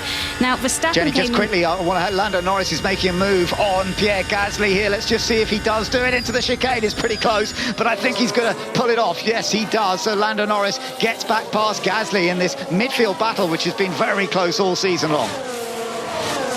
Yeah, no problem at all. Action always more important. Yeah, and just wondering, Verstappen came in a couple of laps later than that, and then Hamilton came in the lap after that. So should they have pulled Hamilton in sooner? Lewis Verstappen doesn't think these tyres will last to the end if you keep this pressure on. I agree. Let's make sure we undercut them this time. Yeah, so it's interesting. He's saying now, well, if we do pit again, let's make sure we undercut. So that follows on from what you were saying there, Jenny. As meanwhile, Lando Norris makes a move and gets past Charles Leclerc. So Lando Norris charging on these very fresh tyres, remember, because he made a much later pit stop than the other guys around him, and that's working well. They have noted at race control the incident between Norris and Gasly because there was a bit of track limits that came into it, but now Gasly is also going past Charles Leclerc, who is really struggling for pace and locks up a left front tyre. It looks like he's maybe grained the front tyres horribly. The car in a straight line is okay, but he's got no grip at all on the front through the corners. Just getting a very slow-mo replay of Gasly sending it on Norris. He forced me off. What's this idiot doing? He even went off himself. I think it's a bit harsh saying idiot. I think it was a good try. It might not have worked, and it maybe even lead to some sort of penalty, but I think that was a fair attempt by Gasly, and then Lando Norris got back past him anyway. Yeah, Gasly was lunging it on the inside of Bose. The problem is Gasly himself ran very wide, so there was clearly no space for Lando to go through. I think if you're trying to make a pass and you can't complete it on the track, then, well, we know from earlier on this season, there's going to be trouble. Up front, Max Verstappen still leads the French Grand Prix by 1.6 seconds. Bottas is in third place. Big gap back then to Sergio Perez in the other Red Bull. He's in fourth, but he's on a fresher set of tyres than the top three. He's followed by Sebastian Vettel. Big gap to Vettel, and he is due to make a pit stop at some point, but we know that hard tyre could go to lap 40 perhaps before he actually makes his pit stop. Stroll similarly can go long, and then it's Ricciardo. So Ricciardo's got a good chance to move up to fifth after those pit stops are made. Jenny. Yeah, just looking at Charles Leclerc, he is in a world of pain if he needs to come in and do another pit stop. He's used his new hard already. He's used his medium because that's what he started the race on. So he's only got one medium tyre which is used, and then 3 used soft tyres as well. He's not in an ideal situation at this point. No, tricky one. And Ferrari could be under more threat as well here because Carlos Sainz is coming under pressure from his former teammate Lando Norris. McLaren are looking good in race pace, aren't they? Ricciardo's at the head of this bunch. Norris actually going longer on that first stint. It could work out very nicely for him because he's got tyre life to go much further into the race and quite possibly go to the end with the distance that he did on that first stint. There's no investigation necessary on the Gasly-Norris incident. Didn't get a great angle on it, apart from going on board with Norris. Here comes Lando now. Oh, it's so easy. That was so fast in comparison. He just drove straight past Carlos before they got into the braking area. Yeah, DRS open. Huge straight line speed advantage, and he's got grip. Norris has got so much grip through the first half of the lap that when he opened the DRS, he was just that bit closer and could go inside or outside, kept on the racing line. He's absolutely flying. Yeah. If I push any more than this, there's no chance to get to the end with these tyres. Yeah, that was Bottas reporting a tyre. And what you're going to see now is actually Lando Norris is going to close very quickly on his teammate, Daniel Ricciardo. So that late pit stop for Lando Norris, you know, that could work really effectively, whilst everybody else might be forced to make another pit stop because he's going to be charging through. He's actually in a pretty good place at the moment. It's working well.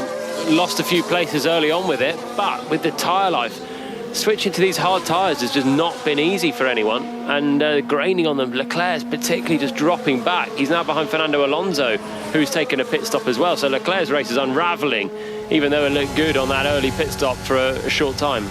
Yeah, speaking to Ferrari, they're saying that the tyres are degrading very quickly. Deg is very high.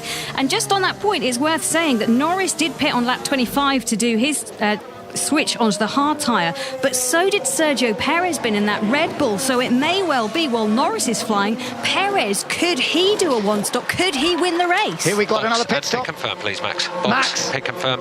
Is coming in, right, so now they're going to get the undercut again because they've gone for the pit stop before Hamilton, so now does Hamilton stay out there or not? This is fascinating. Onto a set of medium compound tyres goes Max Verstappen. That is a used set, but they were used in qualifying. They'll only have done 3 laps, so he is now heading down the pit lane to rejoin. Lewis Hamilton takes the lead. This is about strategy. Now remember, Mercedes brought off a brilliant strategy in Spain. Is it going to be Red Bull who play the clever strategy this time?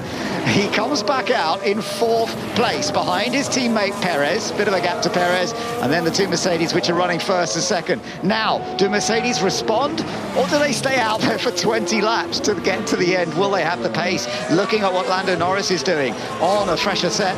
Interesting. And Lewis got 21 laps remaining. Let us know what you think. No, this left front's already messed up.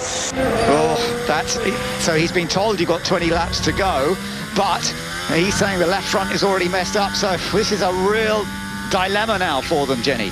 Yeah, and Ben, if you just listen to his voice, he sounds quite stressed, and Mercedes are going to have to work out what they want to do fast. We already know Hamilton wanted to get the jump on Verstappen, wanted to go for the undercut on them, but that's not going to happen. So now what do they do? James Vowles and his whole strategy team will be sitting there trying to work out, OK, what do we do next? How do we give Hamilton the best chance to win this race? There's no way, Ben, surely at this point, he can stay on these hard tyres and go all the way to the end. It would be impossible. Well, fascinating stuff. Max Verstappen making that second pit stop. Coming back out in 4th place, still on target to try and win this race. But as we've seen from Lando Norris, putting a fresh set of tyres on is working, because Lando's now catching his teammate Daniel Ricciardo. He's going to go for the move down the inside, and Daniel's not going to fight that one too hard. Very sensibly, Lando's back in front of Daniel. They had a bit of a tussle on the opening lap. Lando wasn't very happy about it. He's got himself up again. He's now into 7th place. Strategy is tough. We thought it was going to be simple today, didn't we? Mediums onto the hards, one stop. Not the case. My rears are good. Just my left front. Rears are good, it's the left front. The left front works hard here, doesn't it, Jolyon, because of the nature of these long right-hander corners. Yeah, always the outside front that takes the load, and when you got corners like Seine and Beausset on the final sector, flat out right-hander at 180 miles an hour, and then a long 180-degree corner over 100 miles an hour. It's all just working the left front, and the temperatures go through the roof.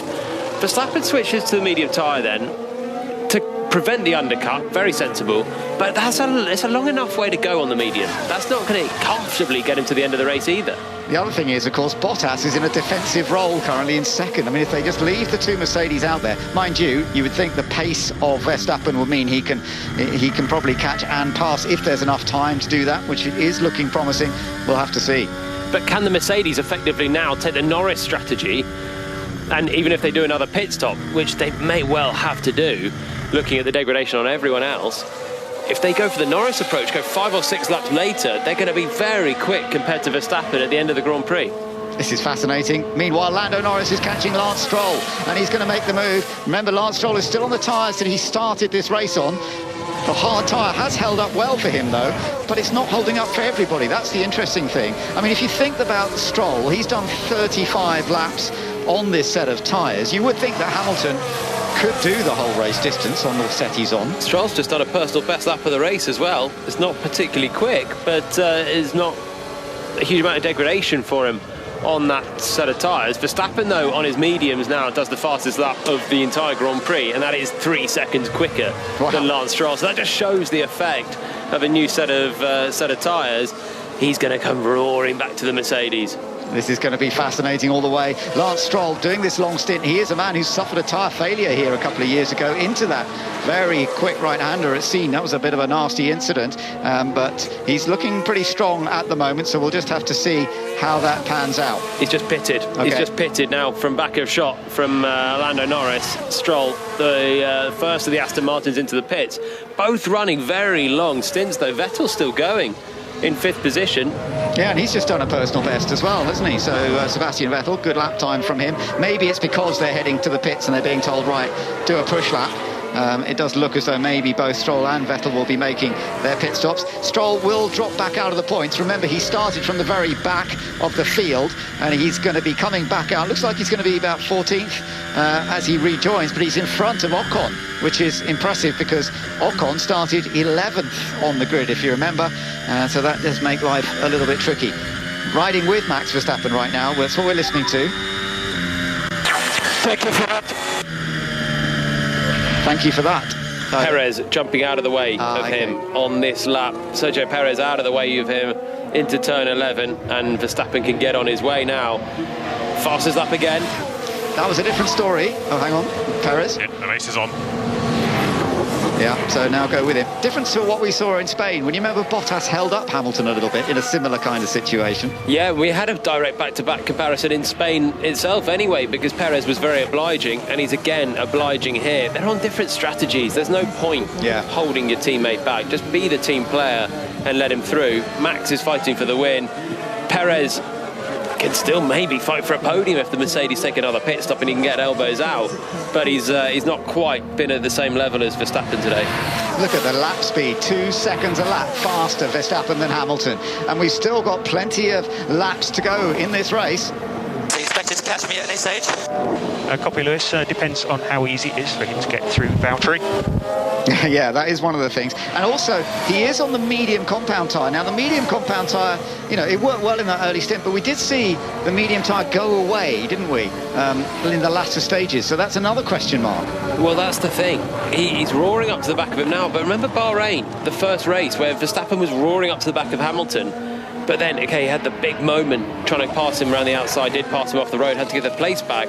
But then he was struggling with his own tyres at the end of the race, almost as much as Hamilton. So I think Mercedes they're surely going to have to pit at some point and try and be the hunter again rather than the hunted, because the way that Verstappen is coming up to the back of them, I can't see that Bottas is going to have much in the way of defence here. Pierre Gasly making a move on Carlos Sainz. Oh, it's a bit tight there as they went into the chicane, but he survives. He gets up into 8th place, and Alonso is right there as well. Alonso could get a chance of getting past the Ferrari of Carlos Sainz, and again the Ferraris, which started this race very strongly, still struggling in the race itself to maintain that kind of pace against their rivals. And although Ferrari had the edge over McLaren in qualifying, they certainly haven't got it now, because the two McLarens are ahead of both Ferraris, and that will be crucial in that battle between them for third in the Constructors' Championship.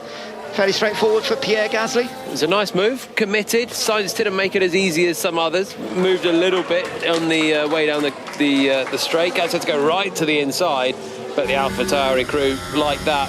He's through ahead of both Ferraris, now into 8th, with a bit of a gap to the McLarens, who, you're right, they're flying today. Norris in 6th, Ricciardo 7th, and remember Vettel still has to pit.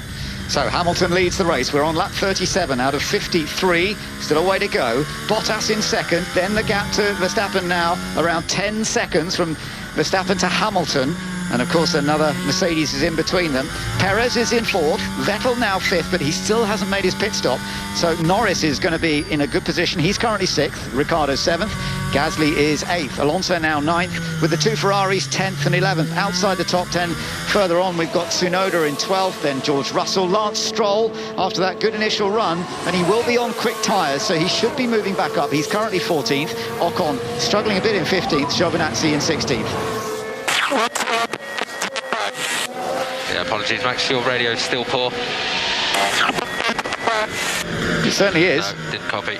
See if you can move your microphone at the next available opportunity. How is that, Julian, when you're in the middle of doing 200 miles an hour? Can you start moving your microphone around? It's a distraction you really don't need when you're fighting for a race win with 15 laps to go. He wants to know probably the pace of the Mercedes. What are they doing? What's he doing? He can see what he's doing on the dash, but he can't see what they're doing out front. Hamilton just had a slightly lousy lap, putting a lap on Kimi Raikkonen. So Raikkonen's been lapped. That cost Hamilton some lap time. 1 second to his teammate Valtteri Bottas behind. So there's only a second and a half between the two Mercedes, and Verstappen's still catching. Verstappen's catching up quicker. Yeah, copy. Let's see how everyone's tyres drop off. So it's all about tyre life now. It's going to be fascinating to see as Hamilton leads from Bottas and Verstappen. Let's quickly go over to the Queen's Club Tennis once again. Well, it's been brilliant from British number 2 Cameron Norrie, despite world number 9 Matteo Berrettini holding for 41 consecutive service games. The British number 2 broke early in the second set tiebreak and then never looked back, serving cleverly, backed up by intelligent play to close out the set in the tiebreak to take us to a deciding set at the Queen's Club. Berrettini's just left the court for a break, having dropped his first set of the tournament, and so it's game on, a one-set shootout to determine the Queen's champion, with Norrie looking to become only the second British player since World War II to win the title. Wow, Gigi Salmon reporting on what's going on at the Queen's Club. Sounds fun. It's also fun here at Paul Ricard as well, because we've got an unpredictable race, although it's looking good for Max Verstappen because he's catching the leaders so quickly at the moment. If those tyres last, he's going to have a great opportunity. Jenny. He's in trouble, though. His radio really problematic for him. He's trying to talk to his team and hear what they're saying, and they can't hear what he's saying. It's been going on since the beginning of the race, so this isn't something that's developed. But being out there, feeling a little bit disconnected from your team, wanting the information and not being able to get it must be very frustrating for Max Verstappen right now. Well, let's see. Hamilton with that gap of just 1 3/4 second over his teammate Bottas. Bottas has been given the task of trying to block Verstappen when he does arrive, but that's going to be tricky when you're up against the car with much better grip thanks to the fresher tyres. Sergio Perez not that far behind. How's his pace? Can't hear you, man. That's interesting. There's a problem hearing for Hamilton on the radio as well. He's asking about the gaps and he couldn't hear them. Well, Pete Bonington now changing his headset, so you could hear a really muffled, quiet tone as if he just stepped away from the microphone. And Lewis then having his own issues with communication with the team. Verstappen's still lapping quicker than the Mercedes, but Hamilton's just done his personal best lap of the race. 1 minute 37.4. Verstappen crosses the line. He's got a load of traffic. They're all coming up to a load of traffic as well. And there's only half a second for Verstappen on this lap. And his medium tyres are not going to hang on that easily at the end of the race either. Oh, this is still so fascinating to see what happens. I'm almost wondering if there's something wrong with the bandwidth on the radios here at Paul Ricard. The fact that there seem to be troubles both with Red Bull and with Mercedes is something that's done very carefully in the build-up to the race, is working out that everything is clear. But certainly some troubles around. Meanwhile, Lando Norris is running in a strong 5th place. The two McLarens are running 5th and 6th. This could be very useful points for the McLaren team today. And it's an important weekend too. A lot of respect to Mansour Ogier, who was a key part of that team, owner of the team, part owner of that team for many, many years, and passed away a couple of weeks ago. And there's a lot of tributes to him from the team this weekend. If McLaren can get this 5th and 6th place result, or perhaps even better, I think that'll be a real tribute. They'll be very happy about that. Behind the two McLarens at the moment, we've got Gasly in 7th place. So he's the front-running Frenchman in the French Grand Prix. In 7th, he's ahead of Fernando Alonso and Carlos Sainz, the two Spaniards, separated by several seconds at the moment. And then Sebastian Vettel. So Vettel, who has made his pit stop, he is still in the top 10. Remember, he started in 12th place, so that strategy's worked quite well. So Verstappen is dropping off that tyre a little bit. It'll be the last 3 or 4 laps that are painful ones. How about Valtteri? Yeah, Valtteri 38.0. Gap to him 2.8. So he's going to Does he have vibrations? No vibrations to worry about. We're happy with you at the moment.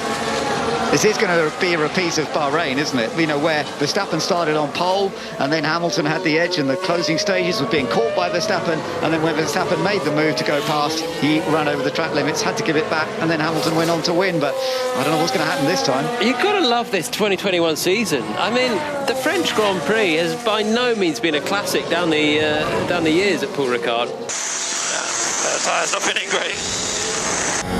Okay, copy. Not feeling great. 12 laps to go from Lewis Hamilton. Can he keep these tyres going? Can he keep them all the way till the end? That's what we're going to find out soon.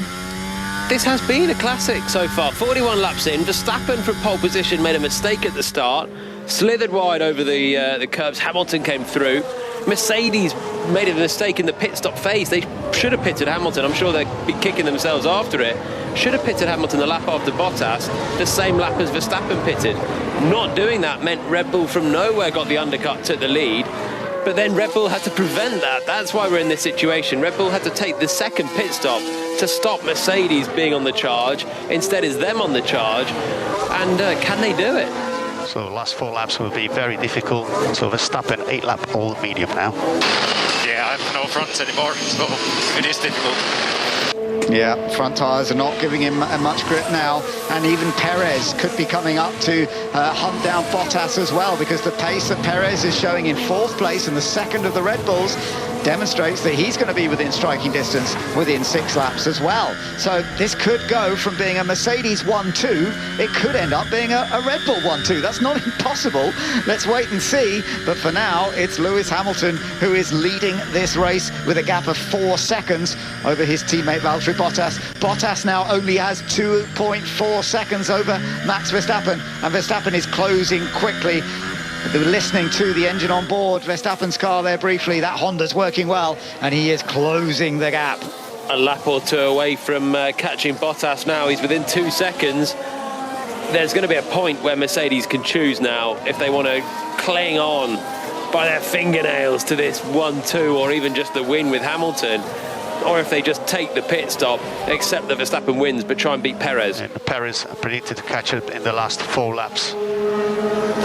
Just to warn you, Valtteri, you're going to have a lot of pressure in the closing laps. Now, Jenny, if things were like they are now, how could this mean? What would all this mean for the championship? And it may well change over the next few laps. Yeah, absolutely. If it ended like this, Hamilton would get 25 points for the win. That would put him on 126 points. Verstappen would get 15 points for coming third, plus 1 for the fastest lap. So he would be on 121 points. It would be a swing towards Hamilton, who would lead the championship by 5 points. Yeah, but I think Verstappen's definitely going to get into second pretty soon, because he is closing on Bottas, and then it's going to be the battle with Hamilton, which is going to be the real tough one. There is no chance this is finishing like this. 10 laps to go, and Verstappen is on the tail of Bottas. He's going to have a run maybe at the chicane this lap. 1.3 seconds the gap now.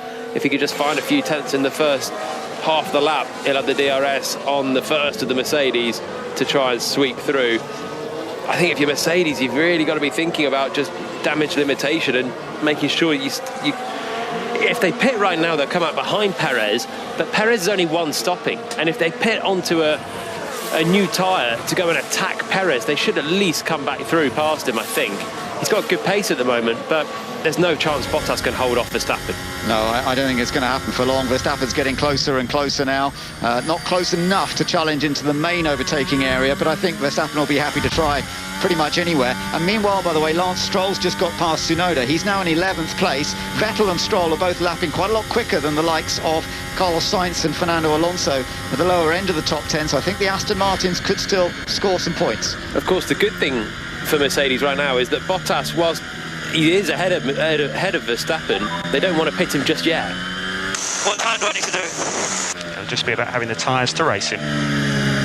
Yeah, that's a tricky one, isn't it? What time? He wants an idea what lap time he should be doing, but they're saying, well, you've just got to look after your tyres sufficiently that you can fight at the end. Yeah, exactly. It doesn't matter about the time. He will catch you, but just make sure when he does that you've got something left to try and defend. So, Bottas is still in second. Verstappen is within DRS range, but for every lap now that Bottas can hold off Verstappen, it gives Hamilton a better chance to win the race. 10 laps to go. So gap still 1 second. Doing a good job. You can see Verstappen starting to struggle with his tyres. So some encouragement for Valtteri, but I think that this could be the lap that Max gets past, because as you say, he's within DRS range. We know that Red Bull's quick in a straight line anyway. He's got grip that will drive him out of this last corner much more quickly. Bottas was slow through those few corners, 5 and 6. He's struggling with the front end. Now Verstappen will have the DRS. Let's see what he can do. He's coming up towards that chicane, the key overtaking area. He's closing. Bottas defends. Fair enough to the inside. Will Verstappen go around the outside, or Bottas goes too deep? He's too deep, and Verstappen's going to get a run on him on the exit of the corner. Bottas tries to squeeze him out, but Verstappen will have the line, I think, as they head up towards Scene Corner. Yeah, Max Verstappen has claimed that all-important second place, has he? Oh, yeah, Bottas tries to hold him, running around the outside, gets on the marbles, has to back off. Verstappen is second. Bottas tried to make it so hard, but in doing so, he kind of made it easy for Verstappen in the end. I don't think Max would have been quite close enough to fire in a lunge, but Bottas went to the inside, defended into the chicane, outbraked himself there, and then Verstappen just cruised by on the exit, had to tough it out through Scene, but he had the inside line for that. So Bottas, in trying to get racy and go defensive, got himself offline and gave Verstappen a golden opportunity to go through, and he did. Second place. Second place, and he's some 5 seconds behind Lewis Hamilton now on the charge. This is where it becomes the head-to-head duel once again. Another look, we're just having a quick look at what happened in that. Bottas definitely went so deep that there was no way he was going to get it back. That's the problem. It's the big overtaking place is on the brakes into the chicane, and Bottas knew that, covered it, but was just too deep on the brakes. And on the exit of the chicane, there is another long straight that if you go in too deep and you're slow through the chicane, you can be a bit of a sitting duck on the exit. And that is exactly what happened for Bottas there. Verstappen just got better drive off the corner. He's got better tyres with them as well, and had the inside line through turn 10, Scene, and into second place. It created a lot of excitement down in the Red Bull pit garage as he's moved into second, and now they know there's a real chance of taking victory here. 4.5 seconds though, the gap between Hamilton and Verstappen for the moment. Bottas in third, Perez in fourth, and in fact Bottas is going to come under pressure from Perez over the next few laps as well, so that could be a change for a podium position. Meanwhile, there's a big gap back then to the midfield, because the best of the rest, as he has been several times, is Lando Norris. He's in 5th place, but he's 50 seconds behind Perez. Ricciardo, his teammate, not far behind, and then it's Gasly in 7th. Alonso is in 8th place. Sebastian Vettel now up into 9th. He's got past Carlos Sainz, so Sainz has dropped down to 10th, and although he's okay in 10th at the moment, might be tricky later. Why the no one listen to me when I say it's going to be a 2-stopper? Oh. Oh, a feisty Bottas. Why nobody listening to me when I said this should be a 2-stopper? Well, the truthful answer is because it might be a 1-stopper for Hamilton out front, and actually leaving Bottas as a bit of a sacrifice to slow down the Red Bulls was the best option Mercedes had. It was never going to be the right option for Bottas, and he's probably going to get passed by Perez and be off the podium at the end of this race, where he's driven well. He's kept the top 2 right on their toes, but just struggling more with his tyres at the end here. The 1-stopper was never going to work for him, but because Hamilton's just got that better tyre life, keeping Bottas out, keeping him on the 1-stopper meant that Verstappen had to pass him, lost a bit of time doing so, and it just helps the other Mercedes driver, who's the championship rival of Max Verstappen, the 7-time world champ, who's going to be the big threat for them this year. And using Bottas basically to just cost Verstappen a bit of time. Maybe that's why Hamilton stayed out those few extra laps. At the time, social media was going crazy, hashtag BBC F1. Hamilton came in on the 20th lap, Bottas on the 17th. Maybe those 3 extra laps will just give Hamilton enough to win this race. Who knows? We're going to be finding out pretty soon. Exciting times here at the French Grand Prix. Max Verstappen running in 2nd place, some 4.5 seconds behind Lewis Hamilton, is looking for a hat-trick of victories here at Paul Ricard, and Mercedes are getting ready for a pit stop. It may well be for Bottas. That is going to be Bottas at some point, surely, isn't it? To go for a fastest lap at least, which at the moment is Verstappen's. The very least they can do now with Bottas is if he gets passed by Perez, which is going to be imminent, I think. My tyres are finished. Poppy, we understand.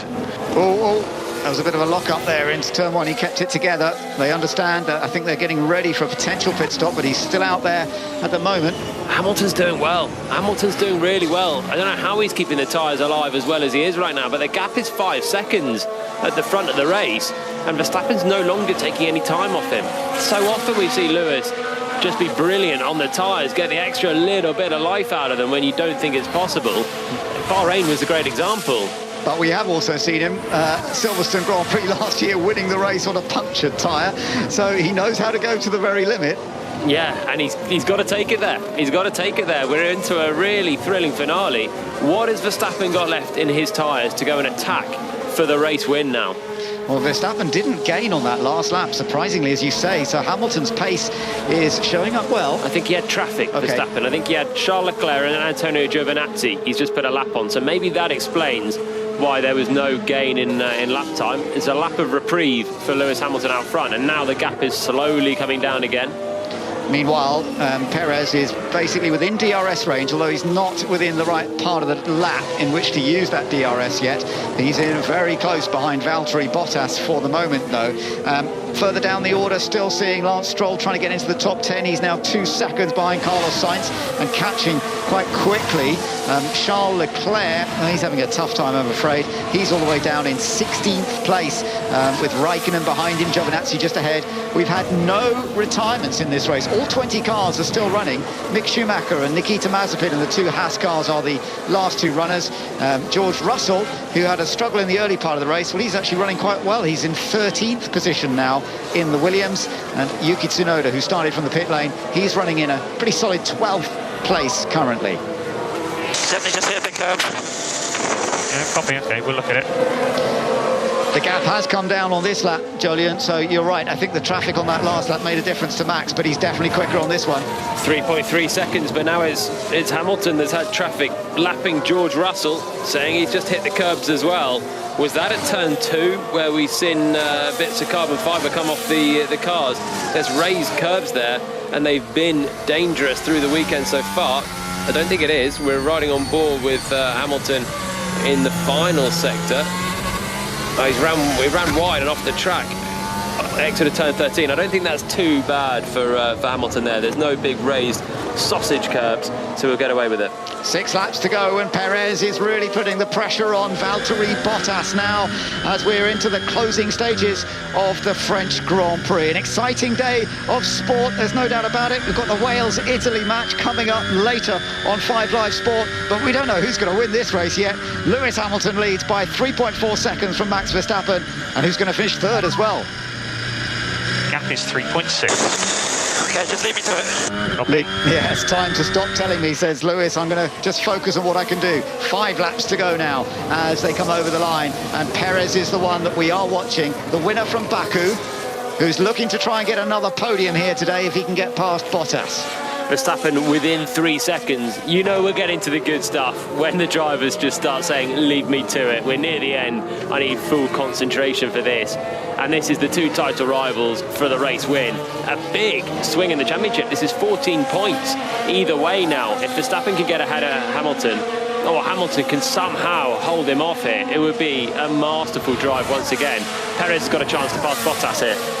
Yeah, he's very close. The DRS is open. They're coming up to the key overtaking area. Bottas defends to the inside. Now, when he tried to do this with Verstappen, he went in too deep. This time he's got a bit more control in the car. That was more effective, but Perez has got a good exit, no doubt about it. But there's good acceleration from the Mercedes. The initial acceleration better. Here comes Perez. Now he's going to the outside. Bottas defends to the inside, into the right-hander is seen, and Perez goes around the outside. He claims 3rd place. Mercedes have been pushed back to 4th with Valtteri Bottas.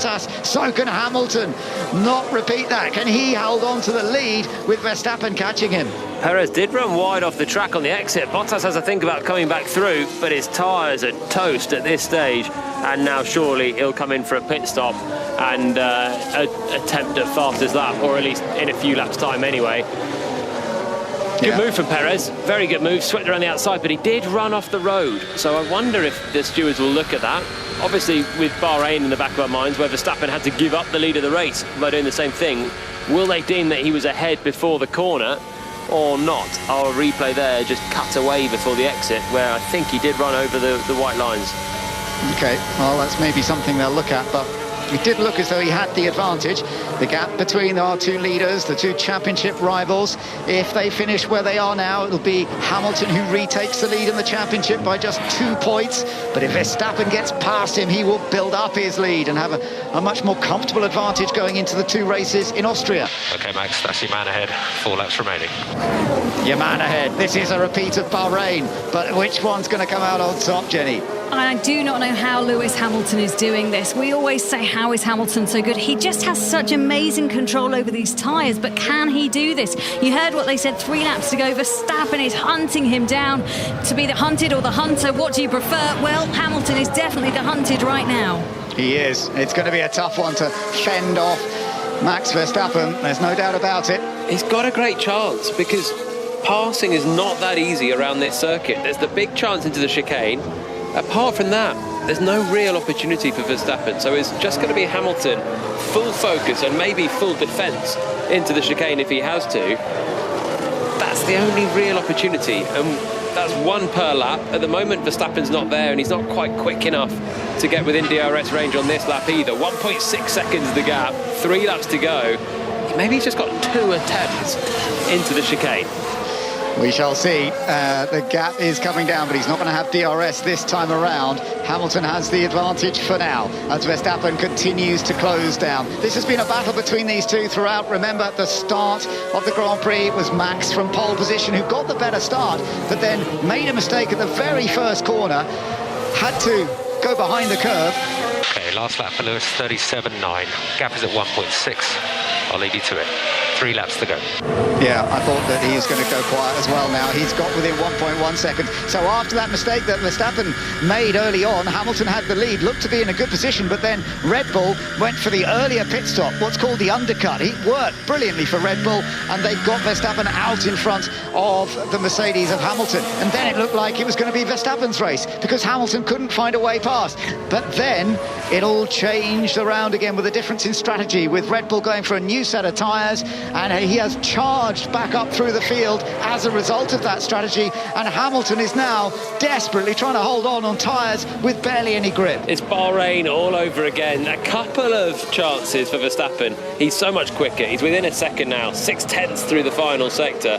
He's going to have DRS across the line, but there's no overtaking really into turn 1. It's not possible into the far chicane.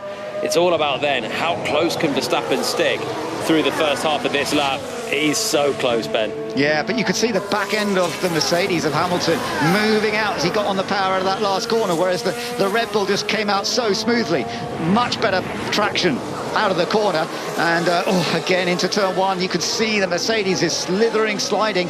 That Perez-Bottas incident that you mentioned with Perez running wide is under investigation by race control, so that's going to be interesting to see if they make any changes there. Perez is in a clear third in terms of positioning at the moment, from Bottas in 4th place. They haven't brought Bottas in yet for a new set of tyres. They might still do, I suppose, but really the focus is all about the leaders as we're on very much the closing stages, and Verstappen's getting close. He's definitely got a chance into the chicane. He's going for the inside. Oh, I think he's going to do it. He's up the inside, and the crowd is cheering. He's through. Verstappen has taken the lead, and it was a fairly straightforward move. Hamilton thought about defending it, decided there wasn't much point, I think, and Verstappen lunged up the inside. He's taken the lead of the French Grand Prix. 1.5 laps to go, and the lead has changed hands, surely for the final time in this Grand Prix.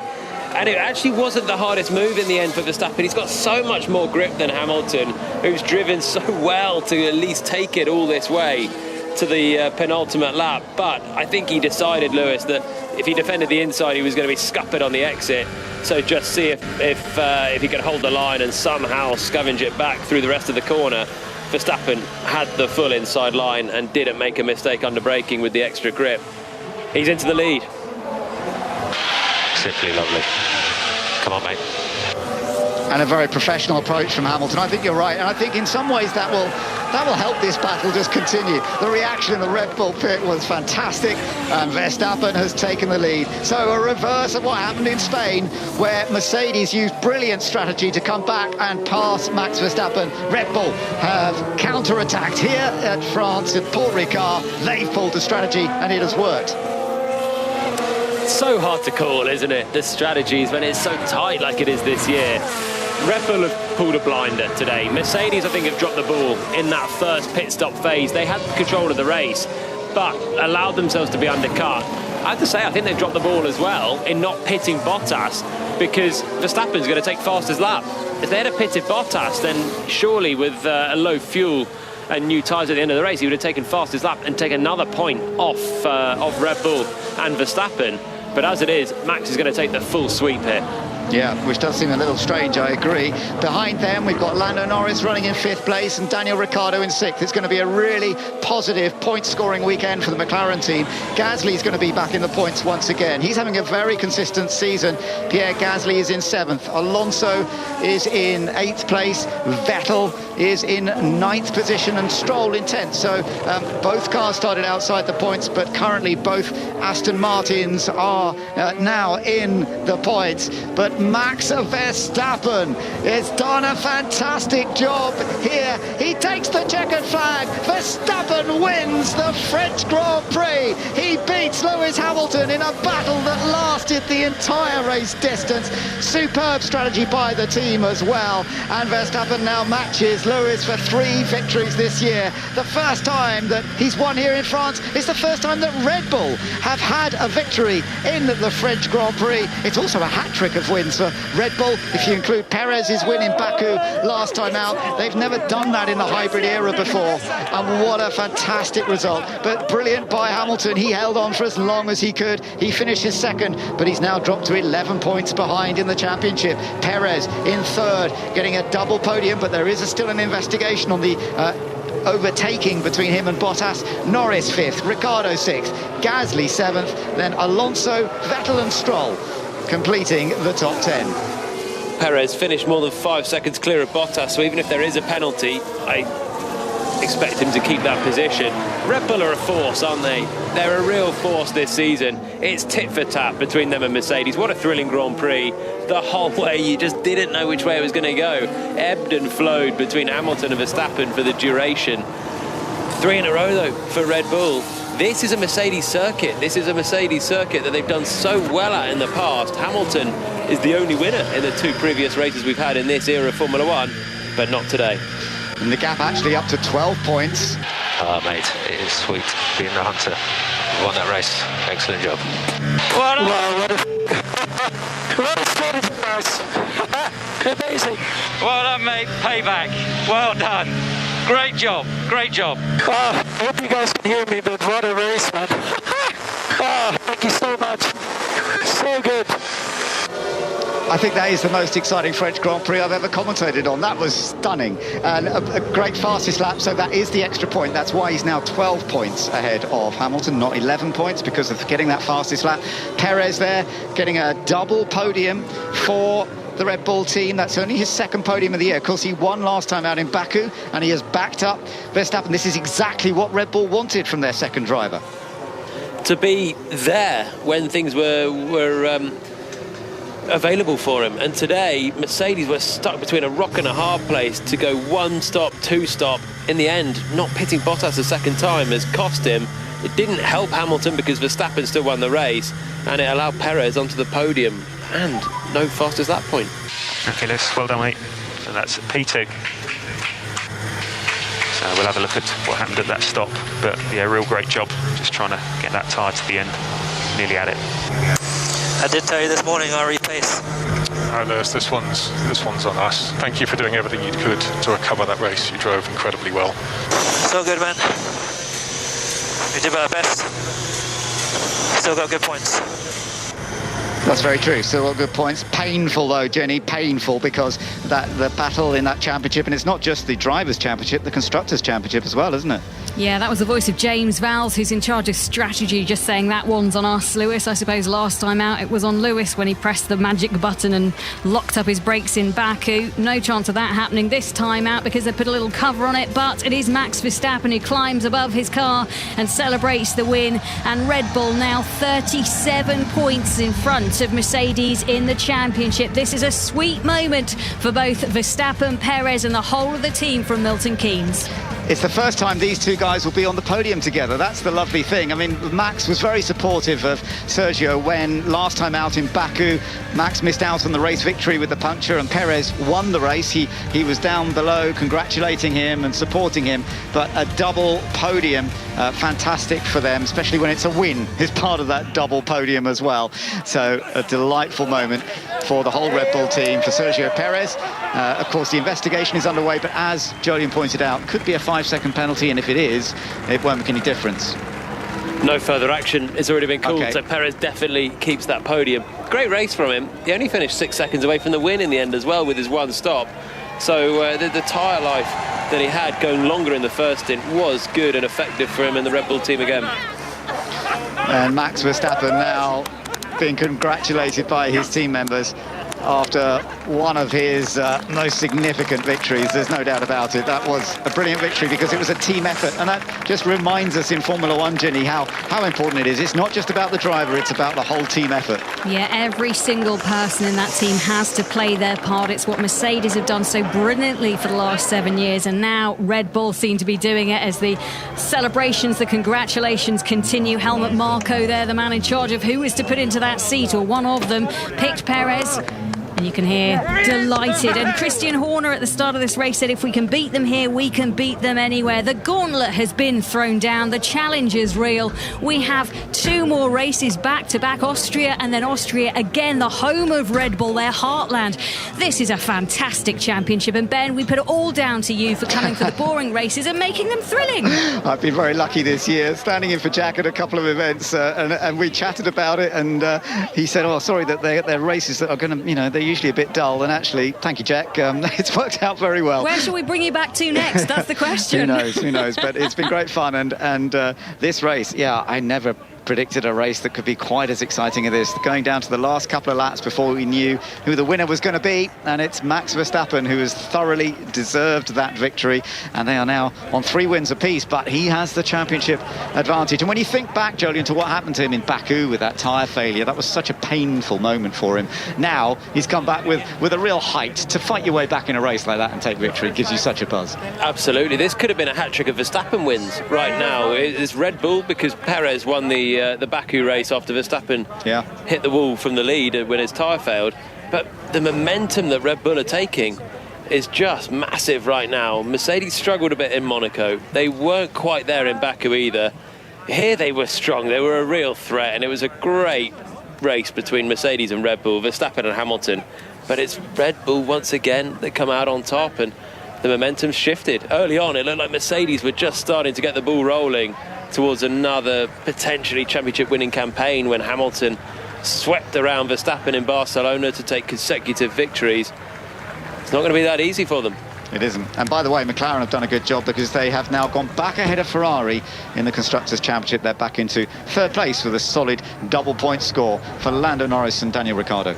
Terrible weekend for Ferrari, not scoring points. Sainz finish 11 and Charles Leclerc in 16th. So, no wonder they were overtaken. Let's go and hear from our top 3 with Martin Brundle. Congratulations, Max. That was a wonderful race. You versus the 2 Mercedes in particular. Did you enjoy that as much as we did? Towards the end, yes. In the beginning, it was super difficult out there with the wind. So one lap you had an okay balance, and then the next lap you were just sliding everywhere. So really difficult to keep the car stable. And I think once we made the first pit stop, then you could clearly see them on the hard tires. They were pushing me hard from behind. But then when we made the call to do a 2-stop, luckily at the end that paid off. But we had to work hard for it. But of course, very rewarding. Was there a point towards the end where you thought, I'm not sure I'm going to catch him? It's difficult because there was quite a lot of back markers to go through. But luckily they all did well, and we could have a good fight to the end. And what happened in the first corner? You just lost the rear, so just tried to correct it, but it just kept going. So this is a big statement for you to beat the Mercedes here in terms of the championship the rest of the season. As you can see, the whole race we were fighting each other, so I think it will be like this for the rest of the season. Well done.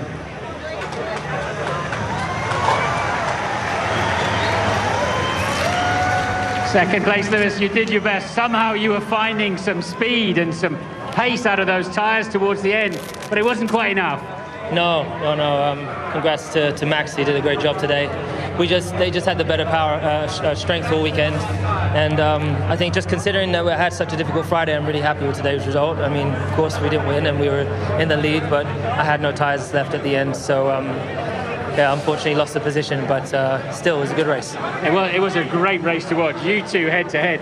If that's what we're going to see this season, it's going to be one of the all-time great seasons. Yeah, I mean, we've got to find some pace, that's for sure.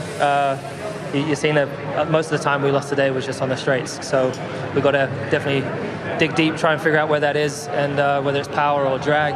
But we've still got a good package, and I'm not really sure how we lost position today, because the undercut was hugely powerful. Oh, I'm sure so. Really powerful. So well, we didn't know how strong that was going to be or not, but what was really surprising is just to run out of that front tire so early on. But obviously they had a good strategy and it worked really well for them. So when Max pitted for the second time, what were your thoughts then? We need to come in, or No, I mean, he was already quite far ahead, so the only option I really had was to stay out. Otherwise, I would be pitting. Because he's again undercutting me, so he would just come out ahead, and I wouldn't be able to pass. They're too quick on the straights. So the only option was to stay out as long as possible and hope the tyres holds together. Well, they didn't, but you live for another day. Next weekend. Yeah, absolutely.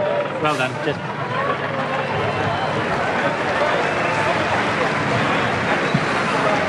Another podium, Sergio. Congratulations. Thank you. So, a bit steady at the start. You kept your tyres well, went long, and it played out beautifully. Yeah, it paid out. It was important to stay within the leaders. The first 5 to 10 laps, the car was pretty much undrivable with the wind. We obviously ran less downforce today, so it was pretty hard to keep up behind. But then, probably as the wind was getting calmer and the track was getting better, I started to pick up my rhythm.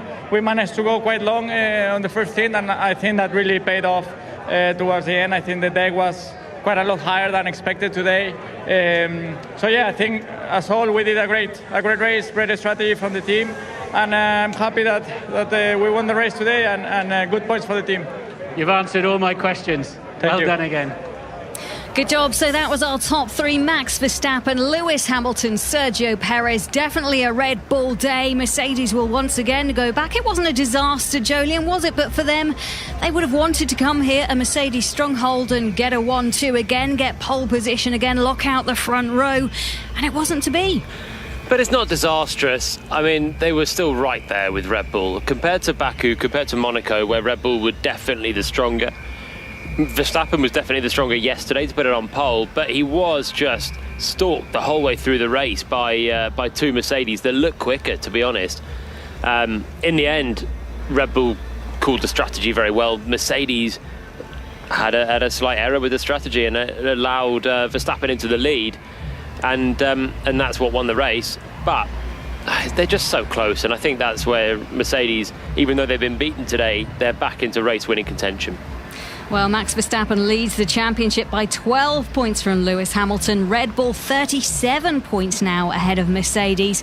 And Ben, the French Grand Prix certainly didn't disappoint, did it? It gave us drama, it gave us this title fight continuation. And yes, we've got 23 races on the calendar supposedly this year, but my word, if they're all as good and as high octane as this one, we won't care, will we? Absolutely. I mean, it's just such a fascinating season so far, and it's so wonderful to see two drivers at the very height of their powers in two different teams. I mean, we've seen great rivalries within Mercedes, particularly when Rosberg was up against Hamilton, that internal rivalry. But I think we all love it that much better when the rivalry is not just between two great drivers, but between separate teams. And the team strategies are playing such a part in this, aren't they? Mercedes had the better strategy in Spain, and Red Bull got it back today because their strategy was perfect. That early pit stop worked well, and then the second pit stop to put him onto fresh tyres worked brilliantly. Well, what a day it's been here in France. If you've been listening to your Daily Euro podcast, which is available every day of the Euros, then remember at the same time, you can log on and listen to the Checkered Flag podcast on BBC Sounds or wherever you get your podcasts from. We will be recording that shortly, and it'll have reaction to a fantastic French Grand Prix.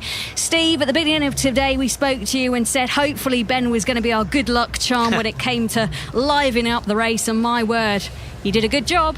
Are you sure it wasn't me? It could have been me.